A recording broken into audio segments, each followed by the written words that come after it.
Okay. Looks like we're all up and running. I hope.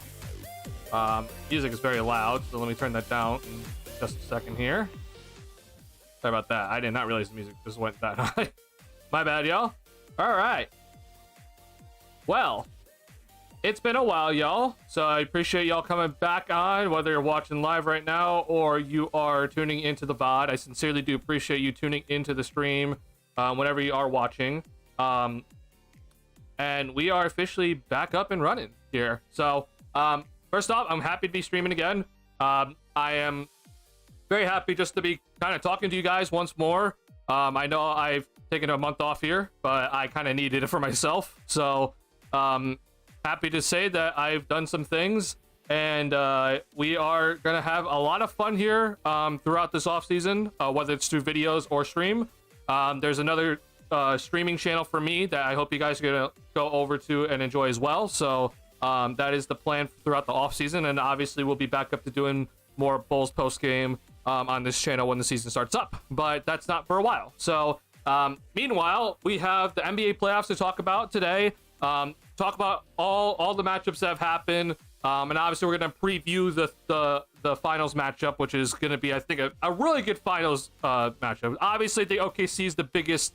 You know, they're the ones that are supposed to win this all, but this Pacers team, man, I've doubted them for a long time, and here they are, man. So I will no longer doubt the Pacers and think that, oh, they have no shot at winning or anything like that. So Pacers definitely have a shot at winning this. I think it's going to be a very interesting matchup because both teams are very fast in transition, and they love to get out in transition and everything. So I personally love this. I really think this is going to be a fantastic series. As much as people, you know, think the Thunder are the heavy favorites, which they are, I think it's going to be very entertaining. I know a lot of people are pissed off that small markets, but I personally am not. I love basketball. So I'm very excited to see this finals matchup. So we'll talk about that here on the stream. And then we're going to also talk about a lot of NBA draft stuff today. So I'll give you a lot of my thoughts. Feel free at any point to share your thoughts. You guys, I still think you guys know more than me when it comes to the prospects, but I have done my scouting now. So I will say that I have personally looked into some of the prospects, and I've done my own personal scouting. Only first round though, for the first round pick for the Bulls, as we now obviously know the Bulls had the 12th overall pick. One pick away from, or one coin flip away from getting Cooper Flagg, unfortunately. But I have done my own personal scouting on some of these guys. I'll give you my thoughts on it. I really want to hear your guys' thoughts, though, because again, you guys still know more than me when it comes to these prospects. So I really want to hear your guys' thoughts, but I'm going to give you mine, and then you can work off of that information. I also have in this stream, we have a couple announcements. First and foremost, the big announcement that I'm just going to go ahead and say right now is that I will be streaming on my Twitch channel tomorrow. So if you're not up to date of my Twitch channel, it's mostly just gonna be my gaming channel. So here's a link to this. Please, if you have not already and you're interested in some of my Twitch content that I'm gonna be doing, which is gonna involve some NBA 2K, some Valorant. If you're into Valorant, please let me know. I'm a huge Valorant fan. And potentially just some other stuff. And hell, we don't even have to just play games. We can just chat there as well, and we can always chat basketball there too. But if you have not already followed this channel and you're interested in the gaming channel, please go ahead and do that on Twitch. So I will be streaming on this channel tomorrow. It's gonna just be a big kind of test stream for me, so bear with me and please be patient with me on it. But if you are interested in this sort of stuff from me, please let me know. The other big news is that I'm not gonna drop the link just yet. I want to see more people come into the stream here, but my Discord, I have a Discord server that is officially up and running. So my Discord is going to be dropped in this stream. It will also be later dropped into the community post for people to see there as well. I will potentially drop on my Twitter. I don't know about that just yet, but I will be dropping my Discord link to my Discord server. So if you want to join the Discord server, and this is where we can just talk about just a lot of things in general, but I do have a section in there just to kind of ask me questions when it comes to Bull stuff, and then there's a bunch of other kind of channels within the Discord server that I think you guys, if you are interested in stuff I am, you can have fun with. But I want to kind of build the community better this year, or for this upcoming NBA season. So that's gonna be my goal, is to just build the community a lot better and interact with you guys a lot more, even when I'm not on stream. So that's going to be kind of the goal this year, is to interact with you guys a little bit more and hopefully continue to grow the community. But I do want to make sure that I have the Discord server up and running, so that will be dropped later in the stream when hopefully more people show up here. But if not, then I will be dropping it also later in the community tab on my YouTube, so people can join via that way. So those are the big announcements today that I wanted to go ahead and talk about just really quickly at the start of the stream. Once again, if you have not followed my Twitch channel just yet for my gaming, please do. This is the Twitch channel for yeah, I already linked it. Good. This is the Twitch channel for tomorrow. I will be streaming on this channel tomorrow, so be there if you are interested in that sort of stuff. But with that being said, let's get into some of the stuff that we can talk about today. Again, main things is obviously talk about the playoffs, all the things that have happened already, the preview the finals matchup, which is going to start on Thursday, and then obviously anything when it comes to Bulls and their lottery stuff, draft picks, prospects, and then obviously any offseason things, because we have a lot to talk about for this upcoming offseason, which is going to be what people are saying. It's going to be a doozy, because they think a lot of trades going to happen, and hopefully the Bulls don't just sit on their asses and just sit around and do nothing. So looking forward to it. What's going on, Darius? Appreciate you being here. Yeah, it's good to see you, man. I got OKC in 6. I will also say OKC in 6. That's kind of my guess here, but I don't want to doubt the Pacers anymore. I had them winning the Bucks series, but I did not think they're going to win that Cleveland series. Even with, you know, Darius Garland missing games, I was just like, there's no shot that the Pacers win this series, and yet they just absolutely destroyed the Cavs. So props to them. And then once they destroyed the Cavs, man, I was just like, oh, they're winning this New York series. Like they're just on a roll, and they went out and they got New York in 6. So I look like an absolute idiot, because I thought the New York Knicks were absolute frauds, but they made it to the West or Eastern Conference Finals. So I look an absolute idiot there. But man, that Pacers team is just they're on some special run here. So we'll see if they can get the trophy at the end. Had some burning cap questions about whether or not the Bulls would be able to pursue Kuminga or not. Okay, yeah, so we will definitely talk about that. Go ahead and drop your question immediately right now, Darius, because I am more than willing to talk about that automatically, because a lot of people are thinking about Kuminga for Vucevic, and let me just say there's a lot in play that I don't think a lot of people are aware of. There's a lot kind of going on when it comes to the Kuminga for Vucevic idea. Unfortunately, when it comes to sign-in trades, there's something called base year compensation, which makes things really hard to do or to deal with. So if you want a sign-in trade when it comes to Jonathan Kuminga for Vucevic, it's very difficult to do. I'll just start there. What I learned from these playoffs, depth is key even when the other team has the best player in the series. I do think that depth is obviously very important. If you look at the Pacers and the Thunder, they're very deep teams overall. But I think the other thing that I'm really looking at, man, is just the amount of defensive versatility right now I'm watching is very good from obviously both the Pacers and the Thunder. Like, they're very good defensive versatility, but there are just a lot of moments throughout these playoffs, man, because the game slowed down. Like, there are just so many moments where I'm like, man, like, how much would it have benefited Denver? Like, you know, they're overall a really good defensive team, but how much would the Denver Nuggets have benefited if they just had another scorer? Like, it's starting to kind of get to the point where I'm looking at these playoffs where I'm like, man, like, you really need to make sure that at bare minimum you have 2 guys that can go and create their own shot at pretty much any time.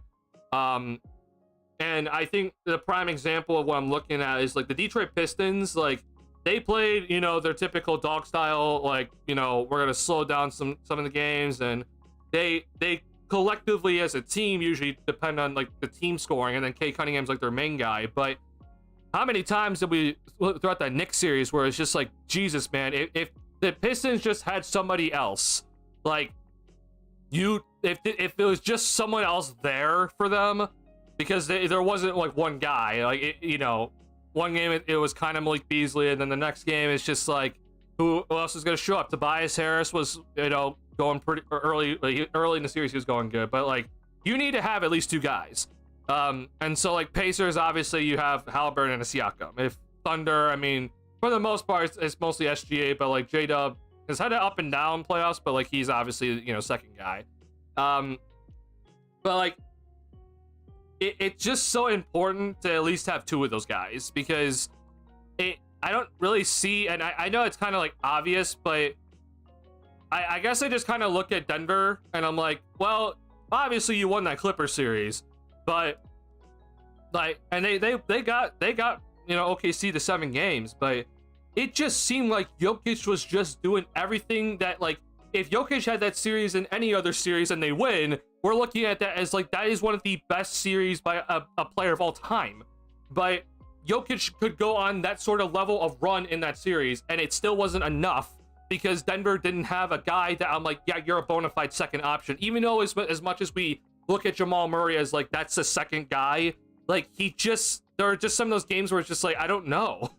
And I just felt bad for Jokic, man, because I'm just like, Jokic, there was one game in that OKC series, I think it was game 5, I don't remember though, but I was just like, Jokic legitimately did everything in that quarter. Like most of the points, I think it was like 80% of the points were from Jokic. And I'm just looking at Denver, I'm like, someone else please save this man. I know MPJ had the whole shoulder thing going on, and then Aaron Gordon, you know, and Aaron Gordon had a hell of a playoff run, but you know, the calf messed him up, and then the hamstring later on. But it's just like, holy crap, man. So yeah, I kind of just I look at the playoffs and I'm just like, well, Bucks obviously, you know, Lillard wasn't 100%. You know, they didn't fare too well. I thought the Pistons would beat the Knicks, but that didn't happen either. The Cavs, man, it was kind of just like, I'm just shocked at how badly their overall just depth looked. But I guess I shouldn't be too shocked when you're starting point guards out. But their defensive level just plummeted. So East is weird. I'll say that for sure. Out West, man, it is absolute dogfight, and it sucks that we saw Curry, you know, get injured and everything. But man, I mean, it's crazy that OKC still end up being the ones out here. Okay, let's see this question from you, Darius. Even with Giddey wanting to get paid, we can still get Kuminga, right? I was of the belief that having to pay Giddey really limited our financial flexibility. Well, here, let me just pull up the spreadsheet that I made. So if we pay Giddey, let's say, for example, if it is the $30 million a year, I'm telling you right now, we're screwed. Like, there's no way you can go and get Kuminga if Giddey's going to get the $30 million a year. I've been adamant about saying that, and it's because the Bulls would be pretty close to the luxury tax at that point. And I don't think that the Bulls are going to be at any time looking to go towards the luxury tax. So, you know, it is what it is. But let's look here. I have the spreadsheet for you. Is there a world, though, where you could get both Giddey and Kuminga? There is, but it's not just about the Giddey contract. It's also then the sign and trade that you have to go through to get Kuminga. That's going to be problematic, unfortunately, for the Bulls and the Warriors. It's not just like just the Bulls only, but it's both. Oh, Nico said he heard everything you said about him after the Luka trade. He said, what do you gotta say? Now I know, bro. The NBA absolutely were just like, hey, yeah, man, we're gonna make sure that Nico continues to look great somehow.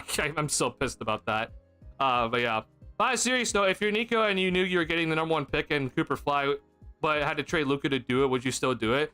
I personally still would not have done it, just because I think Luka is just like, as much as I think Cooper Flag is going to be great, I just know I have Luka Doncic as a superstar, so I would not really try to bet on Cooper Flag. You know, like if I can choose, knowing I have Luka Doncic now or betting on Cooper Flag becoming a star, like I'm just keeping Luka. But I get where you're coming from. At the end of the day, though, I mean, I know everyone's just like, oh my god, it's rigged. It's not rigged. Like I hate when people say like, wow, the NBA is so rigged for this. Like, it's not rigged. But it's just so stupid that the basketball gods just gave the Mavericks like another chance at life after making the stupidest move ever.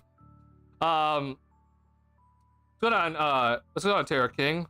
Yeah, nice to see you. Nice to see you too, man. I appreciate you being here. I sincerely do appreciate you checking in. I know it's, you know, beginning in June here and no basketball games at the moment, but thank you for all checking in. All right, Darius, let me talk to you about if the Bulls can get Kuminga. But first things first, let's just look at this, okay? So I'm gonna go ahead and here's the cap sheet. I know it's a lot of numbers, and just bear with me, okay? I'll even zoom in a little bit more just because I know that it's a lot here. Okay, so here's the next season. This is next season's salary cap stuff, okay? So this season's officially gone. I have not removed this column yet, but this is 2025-26, okay? So this is next season, all right? So let's just go ahead and just look at what we're looking at. If, let's say, we both do nothing else besides re-sign Josh Giddey, right? That means we're not bringing back Trey Jones. We let Taylor Horton-Tucker go in free agency. We just bring back Josh Giddey alone, and assuming Javon Carter does pick up his player option, then this is the money that we're at, okay? You're looking at already for the Bulls a total of $172 million. Obviously, you're already over the salary cap, but you're then $15 million below in terms of the luxury tax, okay? So automatically, I'm just going to point this out. It's just like, holy crap, if Josh Giddey gets his $30 million, then the Bulls, I mean, we have basically just the non-taxpayer mid-level exception to spend. That's basically it before we hit the luxury tax, and that's without re-signing Trey Jones, okay? Now I'm gonna go ahead and assume the Bulls are gonna try to re-sign Trey Jones, and so that's the reason why I always like put in like the $12 million for him. But if we do that, right, then we're $3 million before hitting the luxury tax. So automatically the Bulls are like, if we re-sign both these guys and we give them combined 40+ million, like we're already at the luxury tax, and we haven't used any of this stuff yet, which is kind of scary, right? Now granted, I had the Bulls at 9th overall pick in this, so let me go ahead and change that, because it's gonna be lower for them, because now it's the 12th overall pick, NBA draft. So give me 1 second here. I need to go ahead and just put this in. Year one is gonna be 2025, 26 could be 5. Actually, I won't lie, it's actually gonna go up. Oh boy. Okay. This was, I guess I got the information from a wrong site maybe, but we're in a spot track. This is the first year salary of a 12th overall pick. So that actually takes away money from the Bulls here. And then the second year salary for the 12th overall pick is going to be, this is really 25, 26, man. Jesus. Okay, it's going to be 5701. Okay.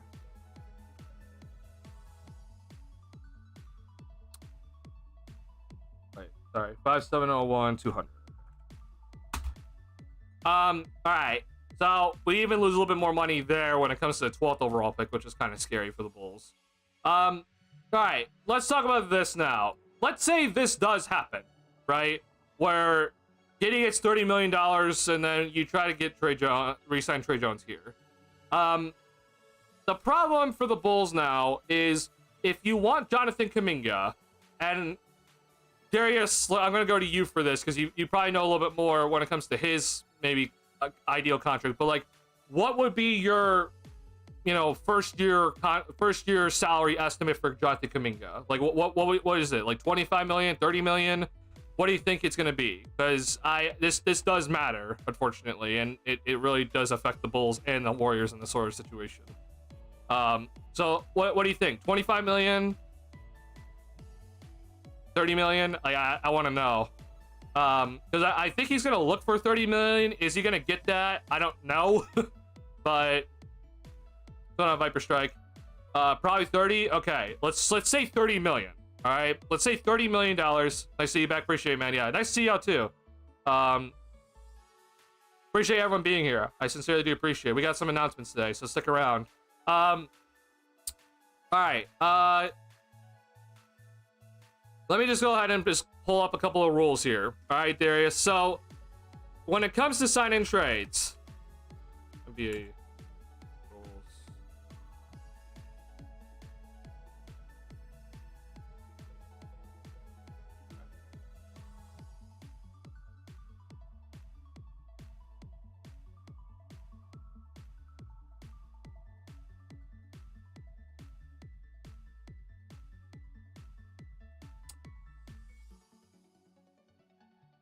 That is not up to date. Sorry, hold on.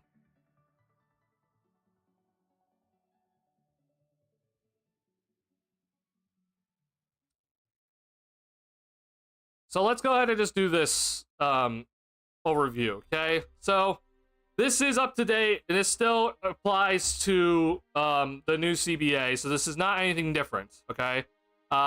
So when it comes to sign-in trades, when we talk about any sort of player that is being signed in trade, so first and foremost, in a sign-in trade, this is important here. We'll go over this rule first. It's that to be signed and traded, you have to have at least 3 years on your contract, okay? A sign and trade is only 3 or 4 years. You can't do like a 2-year sign and trade, okay? So if let's say the Bulls are going to target Jonathan Kuminga, it's 3 years or 4 years, okay? It cannot be 5. I know a lot of people think that you could get 5 years for whatever reason, but you can only get 5 years if you go back to your original team, your incumbent team. If you're being signed and traded, like, yes, you're going back to your original team and then getting traded, but it's still technically you're going to a new team. So first and foremost, just get that clear. At most, the Bulls can sign Kuminga to a 4-year contract, or sign and trade for a 4-year contract, okay? So let's say he gets the $30 million a year, so it'll be a 4-year, $120 million, okay? Well, for Jonathan Kuminga specifically and his contract, we have to look at then a couple of other things to if his contract then applies to base year compensation, okay? When it comes to base year compensation, here is what we're looking at. So Kuminga, after his rookie contract, he got $7.6 million last season, okay? Here is the following criteria to meet base year compensation for a player. Is he a bird or early bird free agent? Jonathan Kuminga is a bird right free agent because he has spent 4 years with the Golden State Warriors. You get 3 years with the team, you have bird rights on them. So therefore, he is a bird free agent. So he applies to number 1. His new salary is worth more than the minimum. Jonathan Kuminga obviously is looking for $30 million a year. So automatically, boom. He receives a raise greater than 20%. If Jonathan Kuminga goes and gets the $30 million a year, obviously that is a much more than 20% raise from $7.6 million. His team is at or above the cap immediately after signing. And for both teams, for the Warriors and the Bulls, Kuminga the Bulls are going to be over the salary cap, the Warriors are over the salary cap. So if you're confused either way, no matter what, the team is going to be over the salary cap for whichever team you're looking at, okay? If the player meets these criteria and is included in a sign and trade deal, his outgoing salary for matching purposes is considered to be previous salary or 50% of his new salary, whichever is greater. And for Kuminga, if he gets $30 million a year, or $30 million in his first season, then obviously 50% of $30 million is 15. That is greater than his $7.6 million that he received in the previous season. Why does this matter? Well, let me explain it to you this way. Let's say the Bulls want Jonathan Kuminga, right? They need to go and negotiate with the Warriors. Hey, we want Jonathan Kuminga. We're willing to give him the 4-year, $120 million, contract, $30 million a year. First year salary, $30 million. Okay, well, how are we going to negotiate this then? For the Bulls, you are acquiring Jonathan Kuminga with $30 million a year or $30 million in his first season, okay? So with this sign-in trade, you are acquiring $30 million. For the Warriors, though, when you send out Jonathan Kuminga, the only money that you're technically sending out or what you can receive in return is $15 million, okay? So how do you contract match, right, $15 million for the team that is sending out Kuminga? And if you're the Bulls, you need to send out $30 million because you're receiving $30 million because of Kuminga's new salary, okay? So how does that work, right? Automatically, we're looking at a $15 million difference in terms of contract matching right off the bat. And this is without thinking about the Warriors being very close to a hard cap team with the first apron. And then the Bulls, obviously, they have their own stupid hard cap, which is not really a hard cap, but they're never going to go into the tax. So that's not even talking about those financial restrictions. But we're just talking about straight up salary matching purposes right now. You're at a $15 million difference, okay? So everyone is just like, okay, well, then the Bulls need to send out more salary, right? So, for example, it's like, well, Vooch makes $21 million. let's just say, like I said, Darius, let's say Patrick Williams, okay? So Patrick Williams and Nikola Vucevic, that's about $39 million. Well, do you understand the problem all of a sudden, right? Because now all of a sudden, the Warriors, again, they're sending out Jonathan Kuminga, but they're only sending out $15 million, right? So you're like, oh, well, the Bulls need to, you know, send out 30, so let's just send out more. Well, the Warriors can't acquire more because the amount the Warriors can only acquire is $15 million. So you upping, you know, like, oh, let's just throw in Patrick Williams' contract. Well, the Warriors can't even acquire Vucevic's contract alone. Why would adding Patrick Williams help the Warriors acquire Vucevic's or acquire Patrick Williams? Would that help, you know, the trade, right? That doesn't work.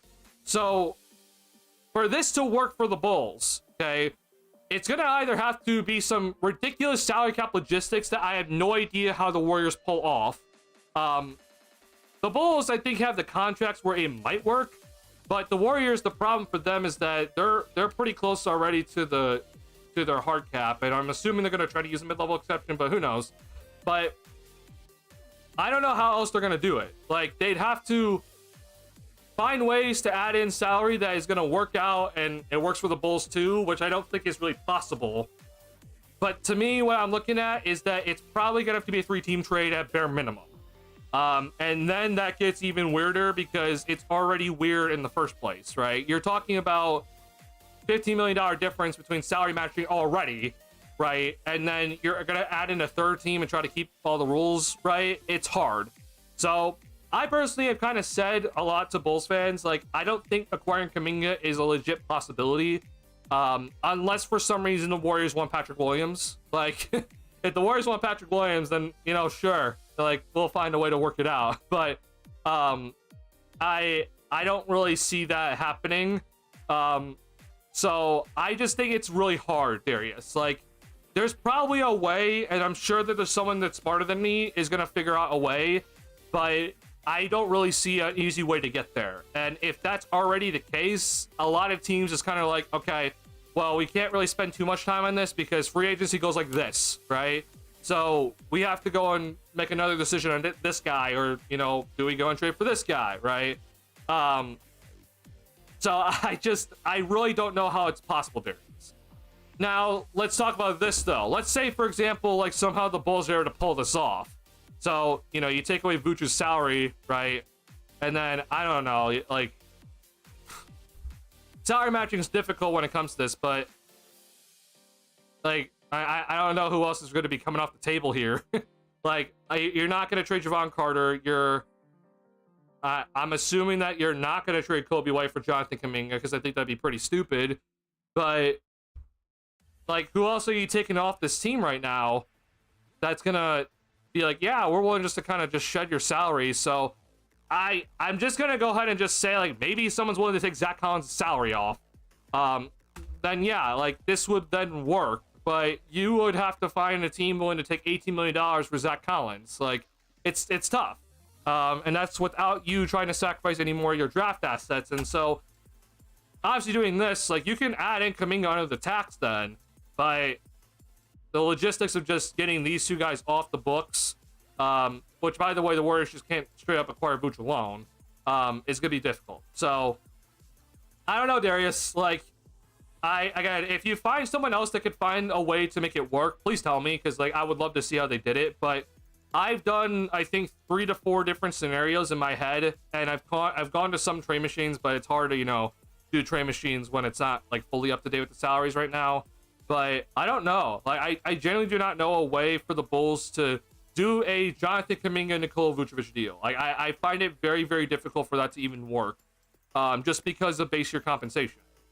This whole base year compensation is implemented just so that, you know, like, you can't just sign and trade people willy-nilly and just be, oh yeah, I mean, we'll just sign and trade this guy and get good value in return easily. Like, it's supposed to prevent you from doing that so consistently. So yeah, I don't know, man. It's gonna be rough to me because I really don't see a world where this is possible.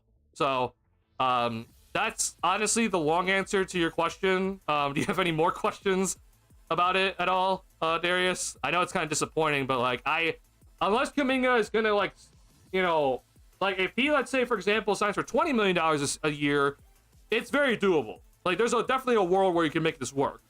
But $30 million is going to be very difficult for it to work. But I don't think he accepts $20 million a year. So we'll see. I saw a chart yesterday that the Bulls have gone to the tax 3 times since 2012, and honestly, it'd be hard for us to think of the years they did. Have they really gone to the tax 3 times since 2012? Is that really right? I don't know if that's right. I'm gonna assume that they might have. Like, 2012 makes sense. Like, the year 2012 makes sense. But what were the other years? Is it like the Pau Gasol year, like in 2015? If anyone wants Patrick Williams in his contract, they can take him out. Yeah, bro. Yeah.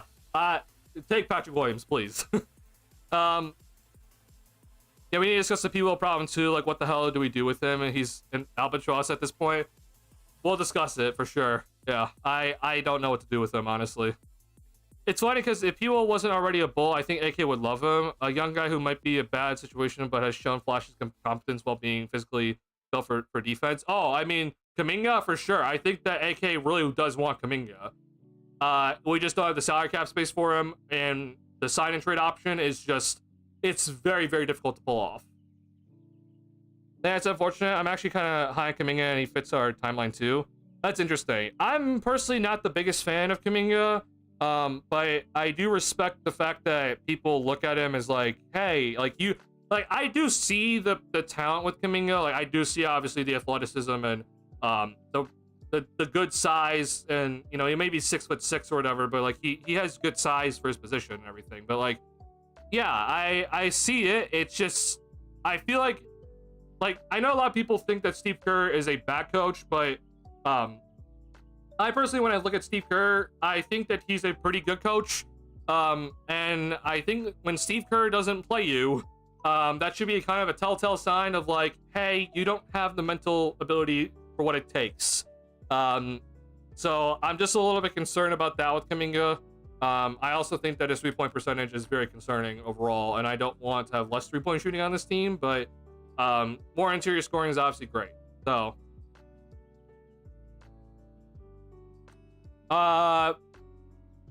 Viper Strike, can you DM me the link? Because links don't show up here.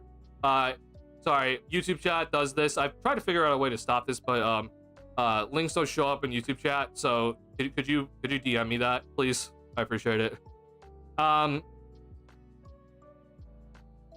He was hooping a little bit in that Minnesota series. He was hooping a little bit in the Minnesota series. It just, to me, that I'm just a little bit concerned about that just kind of being a little bit of a false, like, I don't know if I want to call it like a mirage, but I kind of look at that as like Minnesota wasn't really prepared for him at all.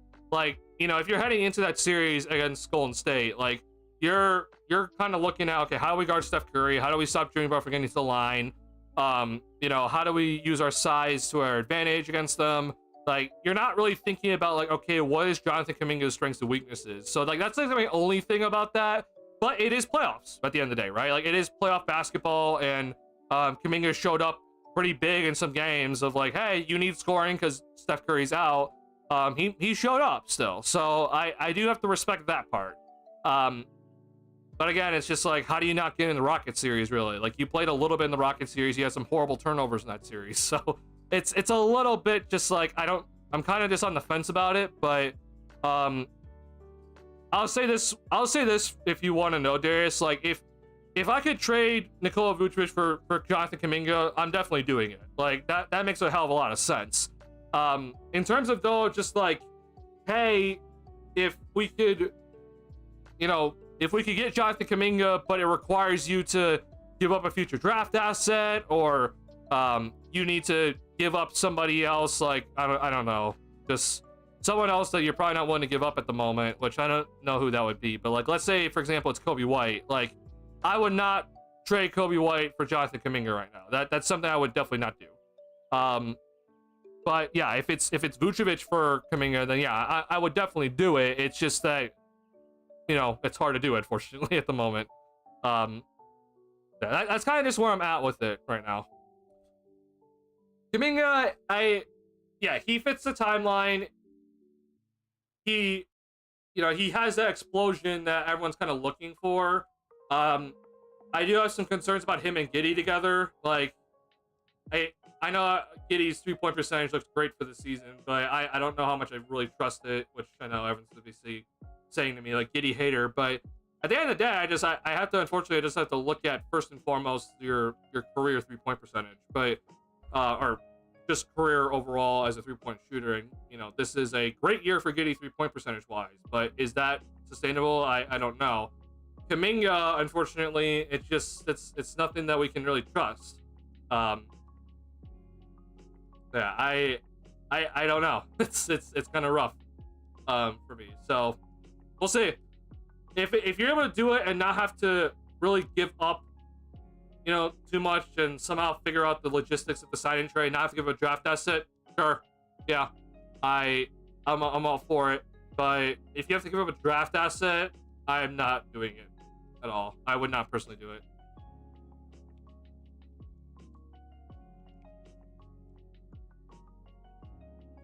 Like I say, I don't like him because he doesn't pass the ball to Steph enough. That would make a lot of sense, but I also think that there's some people on that team that don't really pass the Steph all that often, and Kerr still finds a way to play them.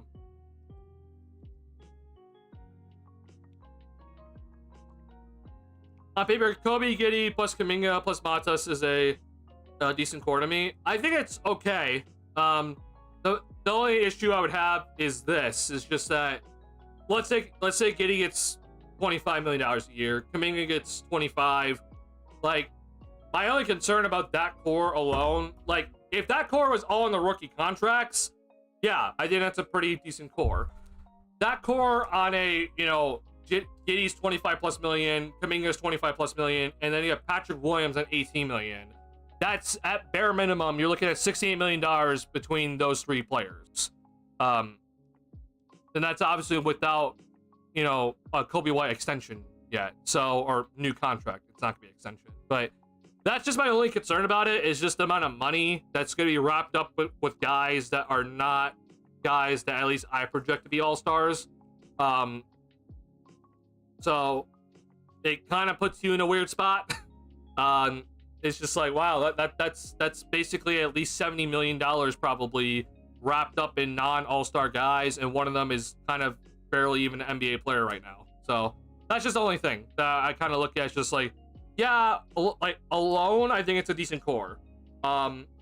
It's definitely not one of the better cores in the league, but it's a decent core for in terms of young core. But in terms of when you talk about having to pay them, and again, I don't really project any of them to be all-star caliber guys besides maybe Buzelis. Like, it's a little scary overall. But maybe I need to not think about that too much. Thank you, Viper Strike. I'll look at that.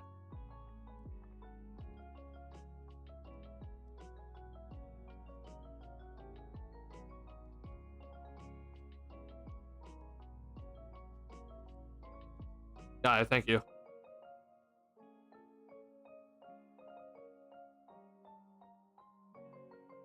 Yeah, I don't know, man. It's a rough idea just because of, like, again, the Vooch contract thing is just hard with the base compensation. But if it's possible without obviously giving up a future asset, don't give up Kobe. Like, yeah, sure, I'd be down to see it.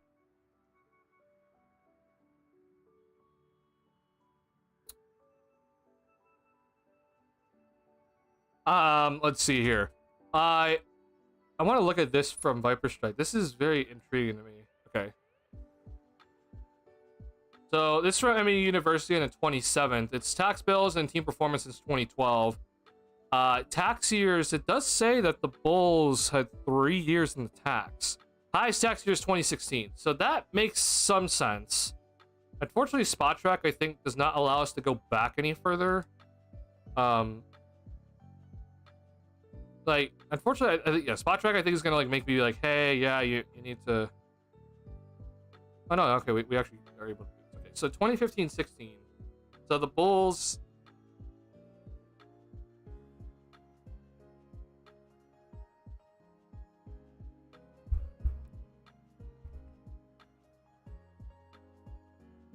Wow. Okay. Wow. I did not realize how bad the Bulls were in the luxury tax this season.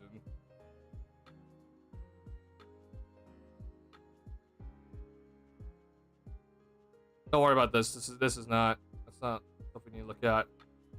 So the active roster was 101 million. Wow. Okay. Wow. That's actually really shocking to me. I did not realize how far they were.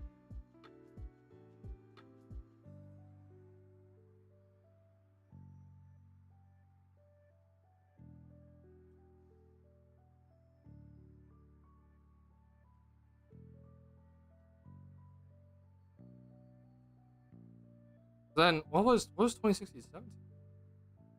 So I mean, in 2016-17, then they just shed so much money that, or wait, what was it? Okay, no, this was the salary cap jump year. Okay, yeah, now it's coming back to me. All right, yeah. So 2015-16, this was when the salary cap was still $70 million, and then in 2016-17, this is when the big salary cap jump. It jumped up $24 million, and we saw. Obviously, then a lot of teams like get out of their financial restraints. So, okay, now it's making a lot more sense to me. So 2015-16 makes sense to me as a tax year. So was 2014-15 also a tax year? No, it wasn't. Okay, so then how the hell was the Jimmy Butler contract just that big for them? Yeah, so it was honestly just the Butler contract just like put him in the luxury tax pretty badly. Interesting. All right. Then 2012-13, I'm gonna guess this was a tax year. Okay, this is a tax year. And then was this a tax year? This was also a tax year. Okay, so I guess these are the 3 years. This is definitely not. Yeah, this is definitely not a tax year. And then this is definitely not a tax year. So we had 15, 16, and there's no shot from 2016-17 with the new salary cap. Yeah. So yeah, there are your tax years, Viper Strike. It's the 2011-12, 2012-13, and then 2015-16, where the Butler extension kicked in heavy. So, yeah, that's actually kind of shocking to me that I did not realize how far they were in the luxury tax in that 2015-16 season. So, like, they were paying a hefty amount actually that year. But wow, well, I can't claim we didn't try to keep it. I mean, yeah, I mean. The Bulls screwed themselves over because like they offered Butler an extension, he turned it down, and then Butler went on to have his All-Star season, and so they paid him the max. So I mean, yeah, I mean the Bulls gave Butler the max, like they did everything. But then obviously they decided to move on, and they didn't get enough in return. So, but anyway, all right. Not talk about the past. I don't want to talk about that anymore with this, honestly. But it's honestly it's a really good graphic. I mean, the Warriors, the amount of tax paid since 2012 is insane. That's honestly insane to look at from the Warriors. Is $748 million paid in luxury tax payments since 2012 is ridiculous. But hey, they have the most rings, so at the end of the day, they won. So it doesn't really matter too much for them. They made the tax during the season, but you best believe they're gonna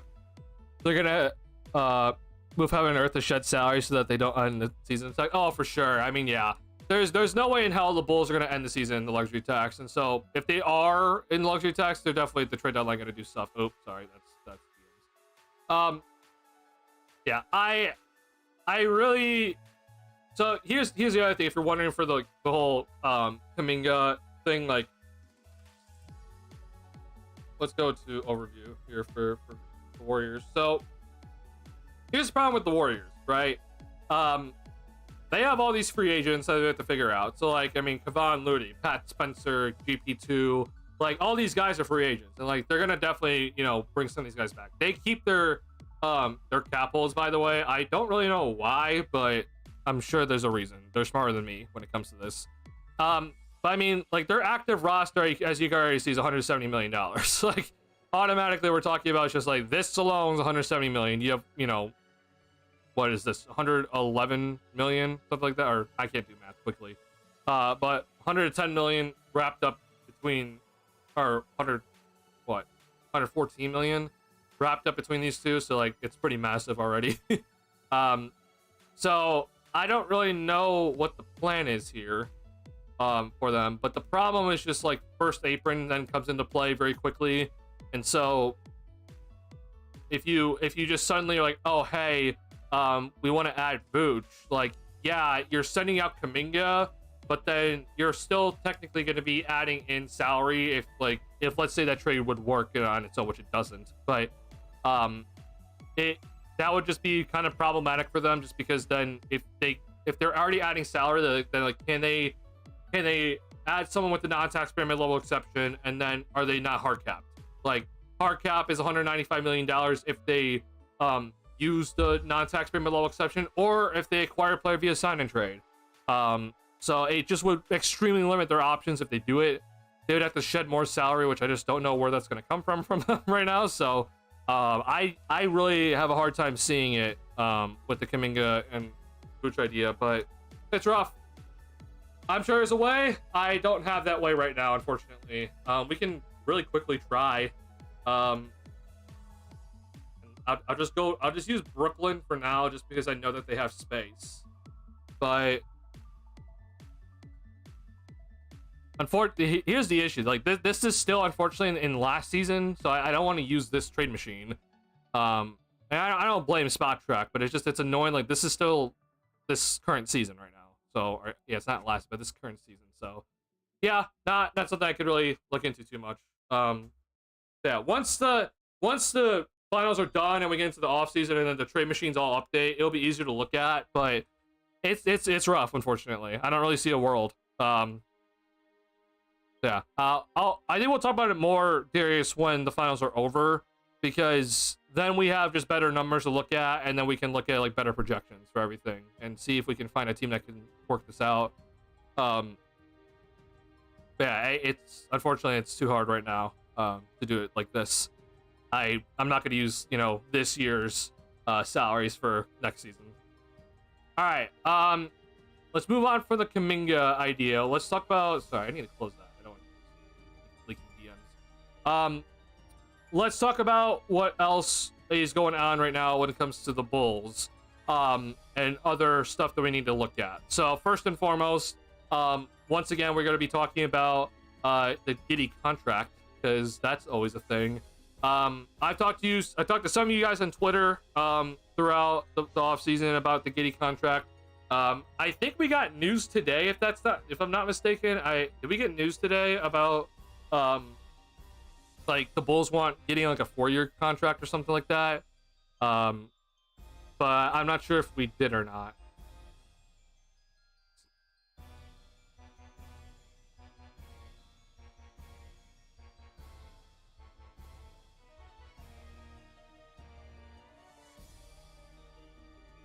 I don't know, honestly. I'm looking right now and I can't give you a confirmation, unfortunately. But there was the whole report about with Giddey that he's so there was the Jake Fisher thing, which got taken out of context, but then there was the whole initial report of like Giddey wants the $30 million a year, 5-year $150 million contract. I still stand by that. Like, if you give Giddey $30 million a year, it's an overpay. I'm sorry. I know a lot of people want this man to get his money, and yes, I always want players to get their money at the end of the day, but I always say that you need to deserve it. Also, like, I'm not just going to be paying, some player $100 million over 4 years just because they're a good person that we're like, hey, yeah, you can get your money or whatever. Like, you gotta earn the contract. And I don't know why all of a sudden the whole argument is just like, well, I want everyone to get their money. I'm like, yeah, I want people to get their money, but you need to earn your money. You can't just be like, yeah, this random player deserves, $10 million a season just because. Like, no, we don't do that. Okay, you gotta earn your money.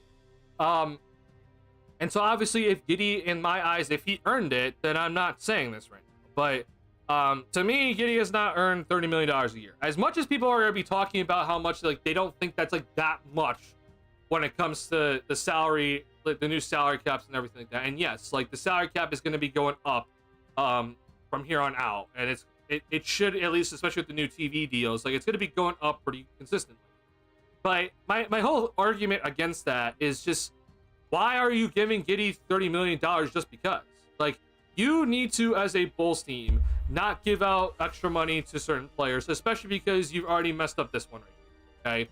Like, this guy here at, $18 million a year, for a guy that is most likely just going to continue coming off the bench and is not going to do anything special, like, this is wrapped up money that is guaranteed for the next 4 seasons, okay? So your margin of error is basically gone because this guy's making $18 million he doesn't deserve right now. So you cannot just be like, yeah, let's just give Giddey an extra $5 million a year just because, okay? We don't need to do that. Now, let's say, if Josh Giddey goes into restricted free agency and he gets the $30 million a year contract from the Brooklyn Nets, so he gets the 5-year, or sorry, it wouldn't be 5 years from Brooklyn, but let's say he gets 4 years, $120 million from Brooklyn, and Giddey's like, hey, I got this deal from Brooklyn. I'll re-sign with you, though, if you give me the 5-year, $150 million deal, then sure. Obviously, I'm fine. Go ahead and do that. Or if Giddey signs the restricted free agency offer from Brooklyn, that is the $30 million a year, then sure, you can go ahead and match it. It's still an overpay, but at least you then made Giddey go and get the contract before you went ahead and gave it to him, okay? I personally just don't think Giddey's going to get that. As much as people want to say that, oh, sign-in trades, which we just talked about how hard sign-in trades are for teams, especially, when it comes to teams over the salary cap right now. Like, the whole idea that, oh, Giddey could just sign his trade his way out of here, it's not that simple. If he wants a major payday, then he's not going to sign and trade his way out of here that easily, all right? I personally don't think Brooklyn's going to be that interested in him. I don't know why Brooklyn would be interested in him, honestly. I think there's much better uses for their salary cap because they need to go and look at different things right now. But again, if Giddey does get the money, then sure, give it to him. But if he doesn't get the money from another team, then there is no reason for the Bulls to go ahead and just give Josh Giddey $30 million a year just because, okay?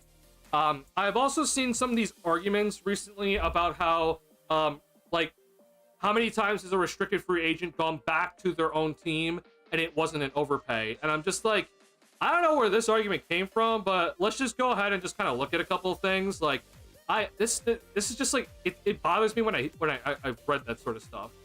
But like, let's just go back to couple things. So first and foremost, like, obviously we're everyone's gonna be looking at the Patrick Williams one, and it's just like, yeah, okay, straight up overpay, we messed that one up. But in that same offseason, okay, Isaac Okoro was a restricted free agent. He got $33 million, and he's a similar player to Patrick Williams, okay? Restricted free agent, went back to his same team, and this is what happened. Nick Claxton went back on a pretty nice deal at the time, right? I think this is perfectly fine for Nick Claxton, okay? So I think it's kind of stupid for what I'm hearing, honestly, from some of these arguments. And so I don't know. Maybe it's my own personal thing, but I think it's a little bit overblown for what I'm hearing. So then obviously, like, yes, like the Manuel Quickly's, the Tyrese Maxey's, like, Tyrese Maxey deserves a max. I'm not here to argue that. Manuel Quickly probably got overpaid. I'm not gonna. That is probably fair. But then, look at these other options. I mean, Cam Johnson, like, this is a very nice contract for him. Herb Jones went back, restricted free agent, went back to his team and got $13 million a season. Austin Reeves, same thing, back to his team, $13 million a season. Like, I look at a lot of these restricted free agency contracts and I'm like, no, I don't think a lot of these guys got overpaid. Like, even the Anthony Simons one, this to me is not that bad. Like, this is not an overpay. This is like kind of like a pretty solid overall contract. Lou Dort is pretty good spot. You're not looking at any of these these guys are like overpaid. So I just think it's overblown for what I'm hearing. Jarrett Allen went back on a very nice deal.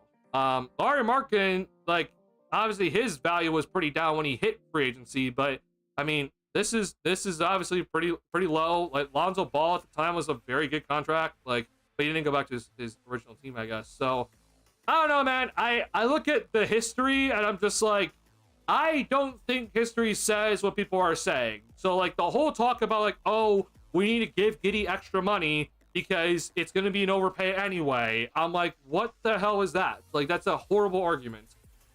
Restricted free agents have not really gotten overpaid. historically. I think it's overblown. So with that being said, there's not a lot of salary cap space for many teams this offseason. I think there's going to be a ton of trades happening this offseason. So I think Giddey honestly is just kind of a guy that he might have to wait around a little bit if he really wants a contract from another team to kind of go to the Bulls and say, hey, I got this much money. But that money could just drain up or just dry up really quickly for him from another team. So personally, still, if he's not going to sign like, you know, the 4-year, $80 million contract that I would just kind of send him immediately, then hey, just let him hit restricted free agency and let's just see what happens then. Don't give him $30 million just because. Just let him hit restricted free agency and then we'll go from there. If he does get the $30 million in restricted free agency, good for him. Then that's fine. But at least then he did the process right. I really just care about you just making sure you do the process correctly and you're not just giving this guy extra money just because. And at the end of the day, we're talking about a guy making between like $25 million versus $30 million a season. So if you're worried about Giddey being underpaid, well, Jesus Christ, man, this guy, we're talking about millions of dollars here. We're talking about millions upon millions of dollars, okay? Giddey will be fine if he makes $5 million less a season than $30 million, all right? It's okay. He's gonna be fine in the world. So, dear Lord, I don't know, I don't understand the whole argument for, like, we need to pay Giddey everything, but, you know, Bulls fans are gonna continue to be, or I guess Giddey fans are gonna continue to be, you know, in their own stuck ways. I've always said this to people, and this is just what I'm going to say right now, okay? If you think, and you have the right to think this, if you think that Josh Giddey on a 5-year, $150 million deal is a steal, okay, then I want you to tell me what you think his proper value is then. Because there are too many Giddey fans this offseason on Twitter and also on Reddit that have said that Josh Giddey on 5 years, $150 million is a steal.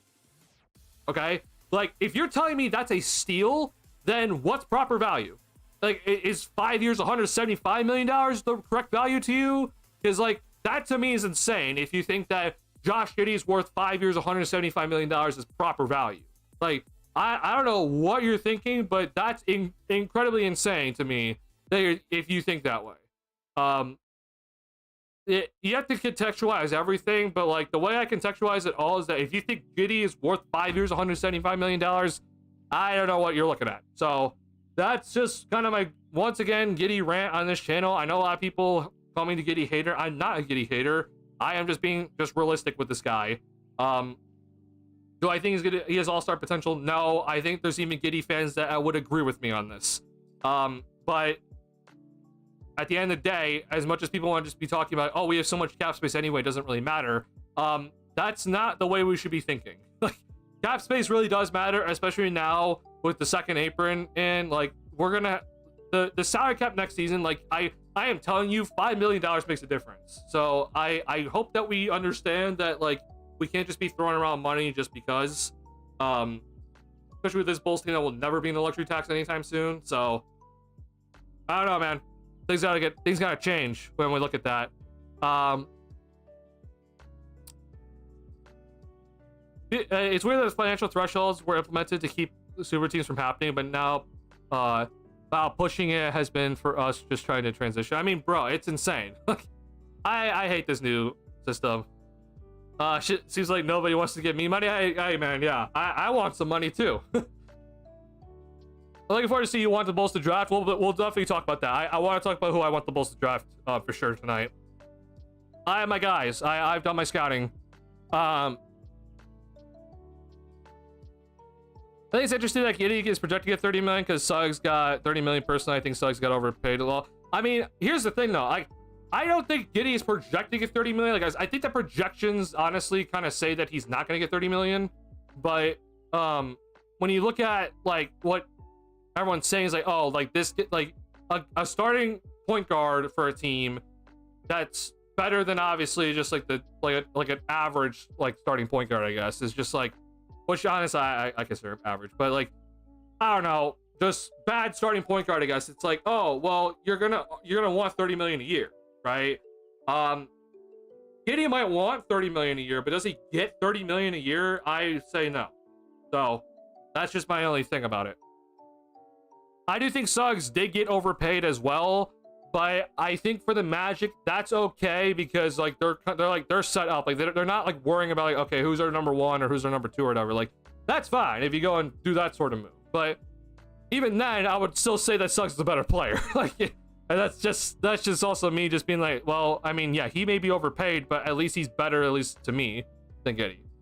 Trey Murphy just got just under 30 million and he's better than Giddey. Oh yeah, I mean Trey Murphy, same thing. So I don't know, bro. It's just my whole thought process of it all. Do I think the Bulls are going to do this correctly? No. I think the Bulls are going to try to pay Giddey immediately, and they're not going to do this right. But I don't know what the plan is, honestly, in that front office anymore. So we'll see. I'm convinced those fans are just his fellow Australians. I don't know if it's just his fellow Australians, though. I think there's a lot of Bulls fans that have like really fallen in love with Giddey because he's the past first point guard that all Chicago Bulls fans seem to love. And I don't know if it's just their trauma from having Michael Jordan take a lot of shots in the roster, or I don't know what it is, honestly. But like Chicago fans love the past first point guard, and so they look at Giddey as like, oh my god, past first point guard, we love him. Like they love that. So I think that's honestly just because of what it looks like. Anyway, the cap going up every year, I still think it's unnecessary. Like the cap going up every year, yeah, I understand the point of it, but you're then saying to me that, oh hey, yeah, like $5 million won't matter in like 2027, 28. Like that's kind of where everyone's just kind of telling me. It's just like, hey, when the Bulls actually don't have a ton of cap space in these seasons, like that $5 million is not going to matter. Like I disagree with you completely. Like the $5 million might be the difference of you signing someone to a biannual exception or not, or you having more of the mid-level exception or not. Like we see these Bulls teams consistently like getting up near the tax. Like having that $5 million buffer to me is huge. Like this Bulls team is always consistently getting up to the tax, but they never go past it. Well, $5 million might be a pretty big thing. So I always beg to differ of just like, oh, it doesn't really matter too much. I'm like, it doesn't matter too much for the 2026-27 offseason, sure. Like, yeah, the Bulls have a ton of cap space, but we don't know what they're going to do with this cap space then. Like 2027-28, we might not have any of this cap space anymore. Reminder, this is without any Kobe White extension, no Ayo Dosunmu extension, no Matas Buzelis new contract until here. But like, we don't know who's gonna be on the team, and obviously, you know, more rookies are gonna get on this team soon. So I just look at this, I'm like, you're telling me that $5 million doesn't make a difference. Sure, 2026-27, it might not make a difference, but 2027-28, 2027-29, 28, 29, like, I don't know. Like, I think that still will make a difference. But at the end of the day, my biggest thing is this. If Giddey can't get $30 million in free agency, why are you going to give it to him? Like, that doesn't make any sense. If he can't get $30 million in free agency, and he doesn't have the ability to go anywhere he wants to because he's a restricted free agent, then why would you give it to him? Just give him $25 million instead. Is like, people are acting as if the $25 to $30 million isn't that big of a deal. Well then, okay, the $30 to $25 million is not that big of a deal then. Like, that's the way I look at it. You can't just be like, oh, it's just $5 million more. I'm like, okay, well, this is $5 million less. Is it that big of a deal then? Like, to me, it shouldn't be that big of a deal. He's a restricted free agent and cannot go anywhere he wants to. Like, deal with it, bro. Like, this is how it works. So unless he decides to go ahead and take the qualifying offer, which he has every right to do, which I think would be extremely risky for him to do, then accept what you get. And I think that's the way the Bulls should go after this. And if you're wondering, like, oh, is Giddey going to be the only person that gets this sort of treatment? No, like, Kobe White got this treatment. I had Dosunmu got this treatment. Jimmy Butler got the same treatment. Okay, like, Larry Markin got the same treatment. Like, the Bulls typically don't give up contracts before, like, the player actually gets a contract. Like, LaVine got the same treatment. LaVine did not get a contract from the Bulls. They just sent him out in restricted free agency, said, get a contract, and he got the 4 years, $78 million and matched it within hours. Okay, but they didn't just give Zach LaVine, you know, $20 million a year just because. Like, they went and actually they told him, go and get it. So I think that's what we need to just do with the same thing with Giddey. Like, it's not like Giddey's gonna get like the worst end of like treatment from this Bulls franchise. Like, this Bulls franchise has consistently said to restricted free agents, hey, go get the deal then. Like, just go ahead and go get it. Like, we dare you to get it. We'll match you if you end up getting it that big of a deal. Like, that's just the way they do it. I don't see any problems with doing it again. Like, it's just been a typical thing from this Bulls franchise. So I don't know why it's a whole, like, oh, Giddey's fans are like, oh, Giddey's going to get slighted by this Bulls team if they do such a thing. It's no different than any treatment that other Bulls players have gotten before. It's no different at all. Sorry, hold on. I need to turn on my air conditioning because it's hot. And I need to open up my vent. Hold on.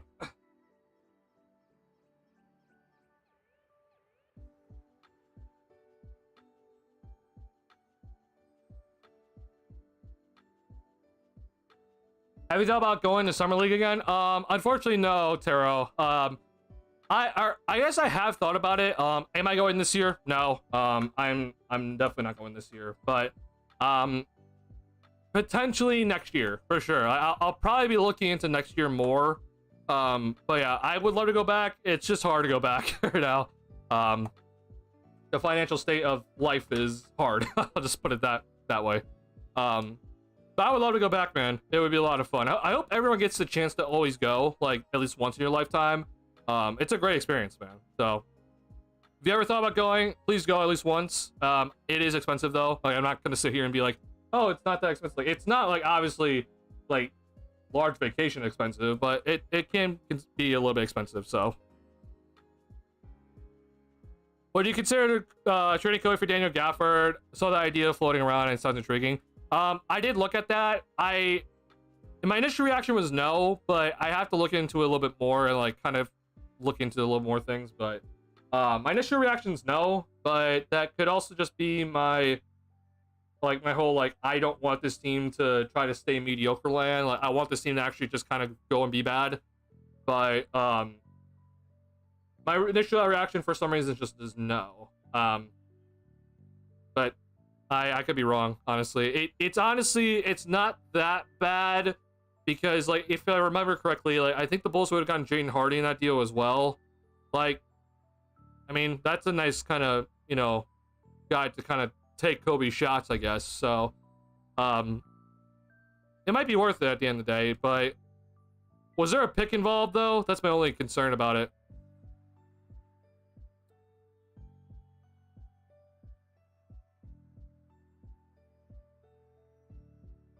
Do you know what the trade was, Darius? Sorry.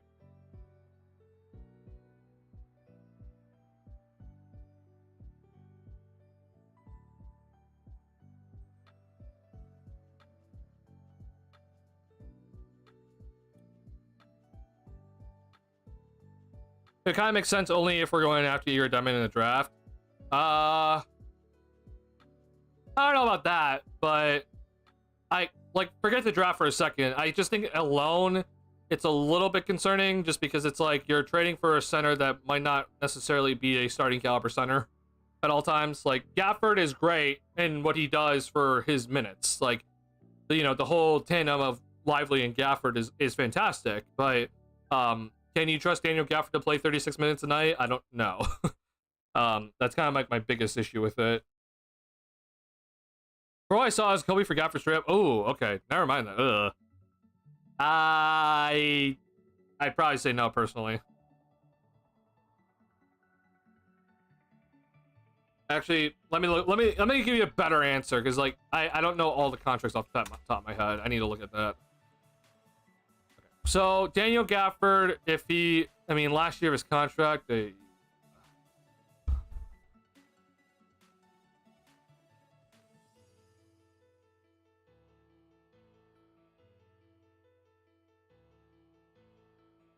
I think I say no.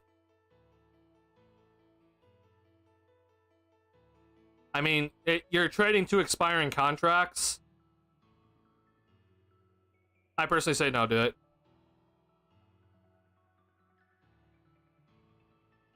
Yeah, I don't love it. Like, if you gave me also Hardy, I think I'd probably heavily consider it.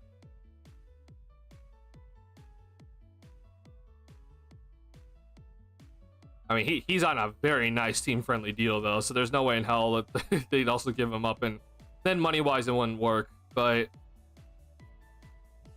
if you also gave me Hardy, I would probably do it. But because Gafford's on an expiring contract, I don't think I do it.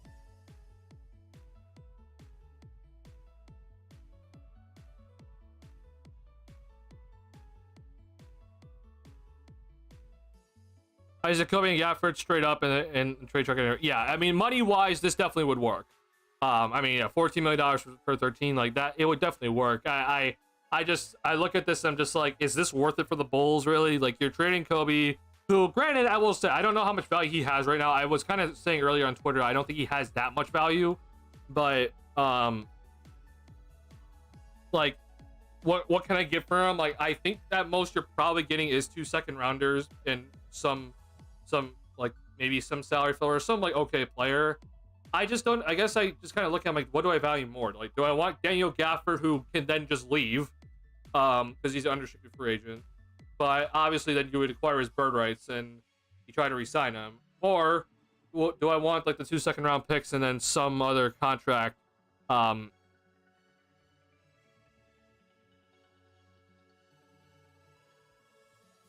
Yeah, I think I would personally like the picks, but that's me being more so just I want the rebuild. Obviously, if the Bulls are trying to win, then I'm doing this deal. But I personally I want the picks and more long-term security with a player than trading for a player that's on the last year of his contract. Because you're trading already Kobe because he's on the last year of his contract, and then you're trading him for a guy in the last year of his contract. It kind of doesn't really make too much sense, but again, if Dallas can sweeten the deal, then I'd be heavily interested. Dallas needs a lead guard badly. They do need a lead guard. I just think, honestly, if you're Dallas, you might just have to eat next season. Like, yeah, I get it. You have Anthony Davis, and, you know, I'm assuming Clay is going to stick around. But, like, you might just have to eat next season because, like, Kyrie's not going to play next season. So, like, if Kyrie's not going to be there, I don't give you any chance of you winning. I know Cooper is going to be great, but, like, I don't think you can win without Kyrie Irving. So, like, you could go and trade for a guard, and I just don't think it's going to replace what Kyrie Irving's going to do for you. Unless someone's, like, heavily available for them that's, like, very good.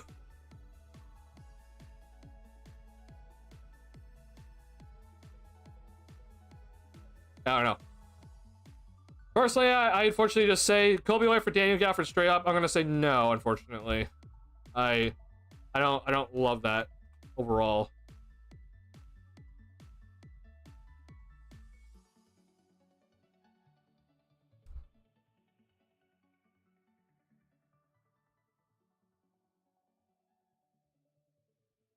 All right, I'm trying to convince myself. Is there a way I would actually do it?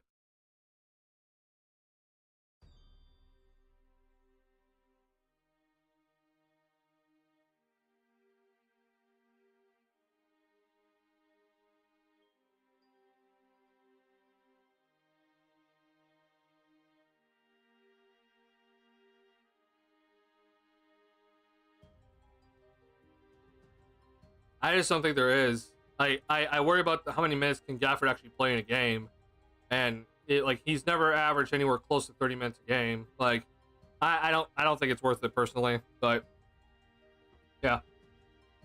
I'll think about it still though. That's not like my definitive answer, but for now I'd say no. Much as I love Gafford, I mean I do like Gafford. The contract's a problem to me. If Gafford had 2 years left, I would heavily consider it. I would probably actually do the deal. But he's on the last year of his contract, and hence why Dallas is probably maybe looking to trade him too, is because, like, oh, last year of his contract, he's about to get paid. Like, do we just trade him now before he hits unrestricted free agency and probably just inevitably leaves? Or, you know, try to see if you get any sort of value in return before you leave. So, like, that's just kind of the way I look at it. So, All right. Let's talk about the draft. Okay. I want to talk about my guys that I personally I've looked into, with the guys that I really like. But I want to hear your guys' too, because the biggest guy right now that I've been seeing a lot of mock drafts. So I had a couple of mock drafts pulled open here. So here's the one from USA Today. I don't really know how much I can trust these people, honestly. But this was made in May 31st. So I know we're, a couple days off from that. But Derek Queen has been the guy that's listed a lot. I know then NBA Draft Net also had Derek Queen here. So Derek Queen is right now 2 for 2. And then I thought it one were open. I guess it didn't have one open. But basically though, what I'm saying is I'm seeing Derek Queen a lot. Like I've been seeing a lot of Derek Queen, and a lot of Bulls fans on Twitter love Derek Queen. Here's what I'm just gonna go ahead and say right now. If I had if assuming that all of the people that I have scouted are there, and that includes Derek Queen, he would not be my top choice. He would also not be my second choice. That's just what I'm gonna say right now. If Derek Queen is available, and then the guys that I have also scouted that are potentially gonna be in that area are also available, like, he would not be my first or second choice. I understand how much people love, like, the intangibles with him, but the lack of athleticism really scares me. And because he doesn't have any sort of a three-point jump shot at the moment, like, it really terrifies me of what he is gonna end up becoming. Like, I think what we see right now is honestly pretty much what we're just gonna get. I really am scared of his upside. And that, I know it sounds harsh, but like a lot of people are like, oh my god, like this guy's, if he just ever gets a jump shot, like he's gonna turn into like a fantastic player. And I'm like, even with the jump shot, I don't know if he's gonna really turn into something incredible. I know a lot of people have talked about him having like upside star potential, and I'm like, I don't know where that is coming from, but unless he turns into some sort of defensive wizard, then sure. But I really don't. I'm not there when it comes to Derek Queen, man. Casey Johnson has also kind of reported about Derek Queen and his draft stock kind of falling a little bit. It's not that shocking to me, honestly. I have this pulled up, and it's not like Queen's like measurements are bad by any means. Like, he is 6'9.25". His standing reach is 9'1". Like, that's great. His wingspan is also 7 foot, which that's also good. But it's just like when I watch him, man, I'm like, I don't see what's that incredible about him, like, or like the upside. So that's just my biggest concern, honestly. So I don't know how many Bulls fans feel that way. I look at him and I'm like, I really have my concerns about him moving forward as a player. Like, yes, he has the soft hands. Like, I understand it's very valuable for a big man. Like, I definitely understand that. His ball handling skills as a big man is great. Like, I also agree with that. He has a really nice soft touch around the basket. But the thing that I looked at when in terms of his half-court game is, like, I think his most valuable thing on offense is his cutting. Like, I just look at that, I'm like, I don't think he has, like, the best low post game in the world or anything like that. And that obviously sounds pretty harsh of me, as, like, he's a freshman Duncan. But, like, I'm not, like, that, like, enticed by it. His pick and roll game is okay. It honestly kind of seems like he really values being a transition type big, where he moves better than other bigs. So, he is able to, like, dribble the ball and, speed up the tempo of the game. So, like, that's just kind of where I look at his value, and I don't know if I can really have that as, like, my only thing that I'm like, yeah, like, that's the guy, like, we're gonna roll with. So that's kind of my biggest thing when I was looking at Queen. Like, I know a lot of people are talking about him in this YouTube channel, on Twitter, and I was just a little bit underwhelmed. So that's my personal opinion. Things can change, but from what I've seen, I'm not exactly thrilled from him. So that's just kind of, I don't know if that's a hot take, honestly. You guys tell me, though. Is that a hot take? I don't know. It might be a hot take amongst Bulls fans, but I don't know about the rest of the NBA scouts. Asia Newell for Darius. So Asia Newell, if I had to make a list of guys, he is number 2 for me. Asia Newell, or is it Asa Newell? I'm sorry, I always messed it up. Or Newell. Also, it's Newell, not Newell. Newell. God, I always messed it up. So yeah, Newell. Excuse me. He would be number 2 for me. on my list. Like out of the guys that I have right now, he is number 2 for me. I do think it might be a little high for what we're seeing in terms of the mock drafts. Is like if you drafted number 12, but it's not like that insanely, like it's not like that big of a reach. I do think like once we get past like 6, 7, it's gonna be kind of weird to see who's gonna go. But yeah, Newell going like 12, I think it may be a little bit of a reach, but I think it's fine, honestly. Excuse me. Yeah, I really like what I saw from Newell overall. His overall, like, I know it's this like small forward / power forward. I think he can truly play center. It may not be for like the entire game, but I do think he can play center. He is 6'9" without shoes, so like he's pretty much 6'10", 6'11", sort of, with shoes on. 8'11", basically 9 foot standing reach is great. Nearly a 7 foot wingspan for him.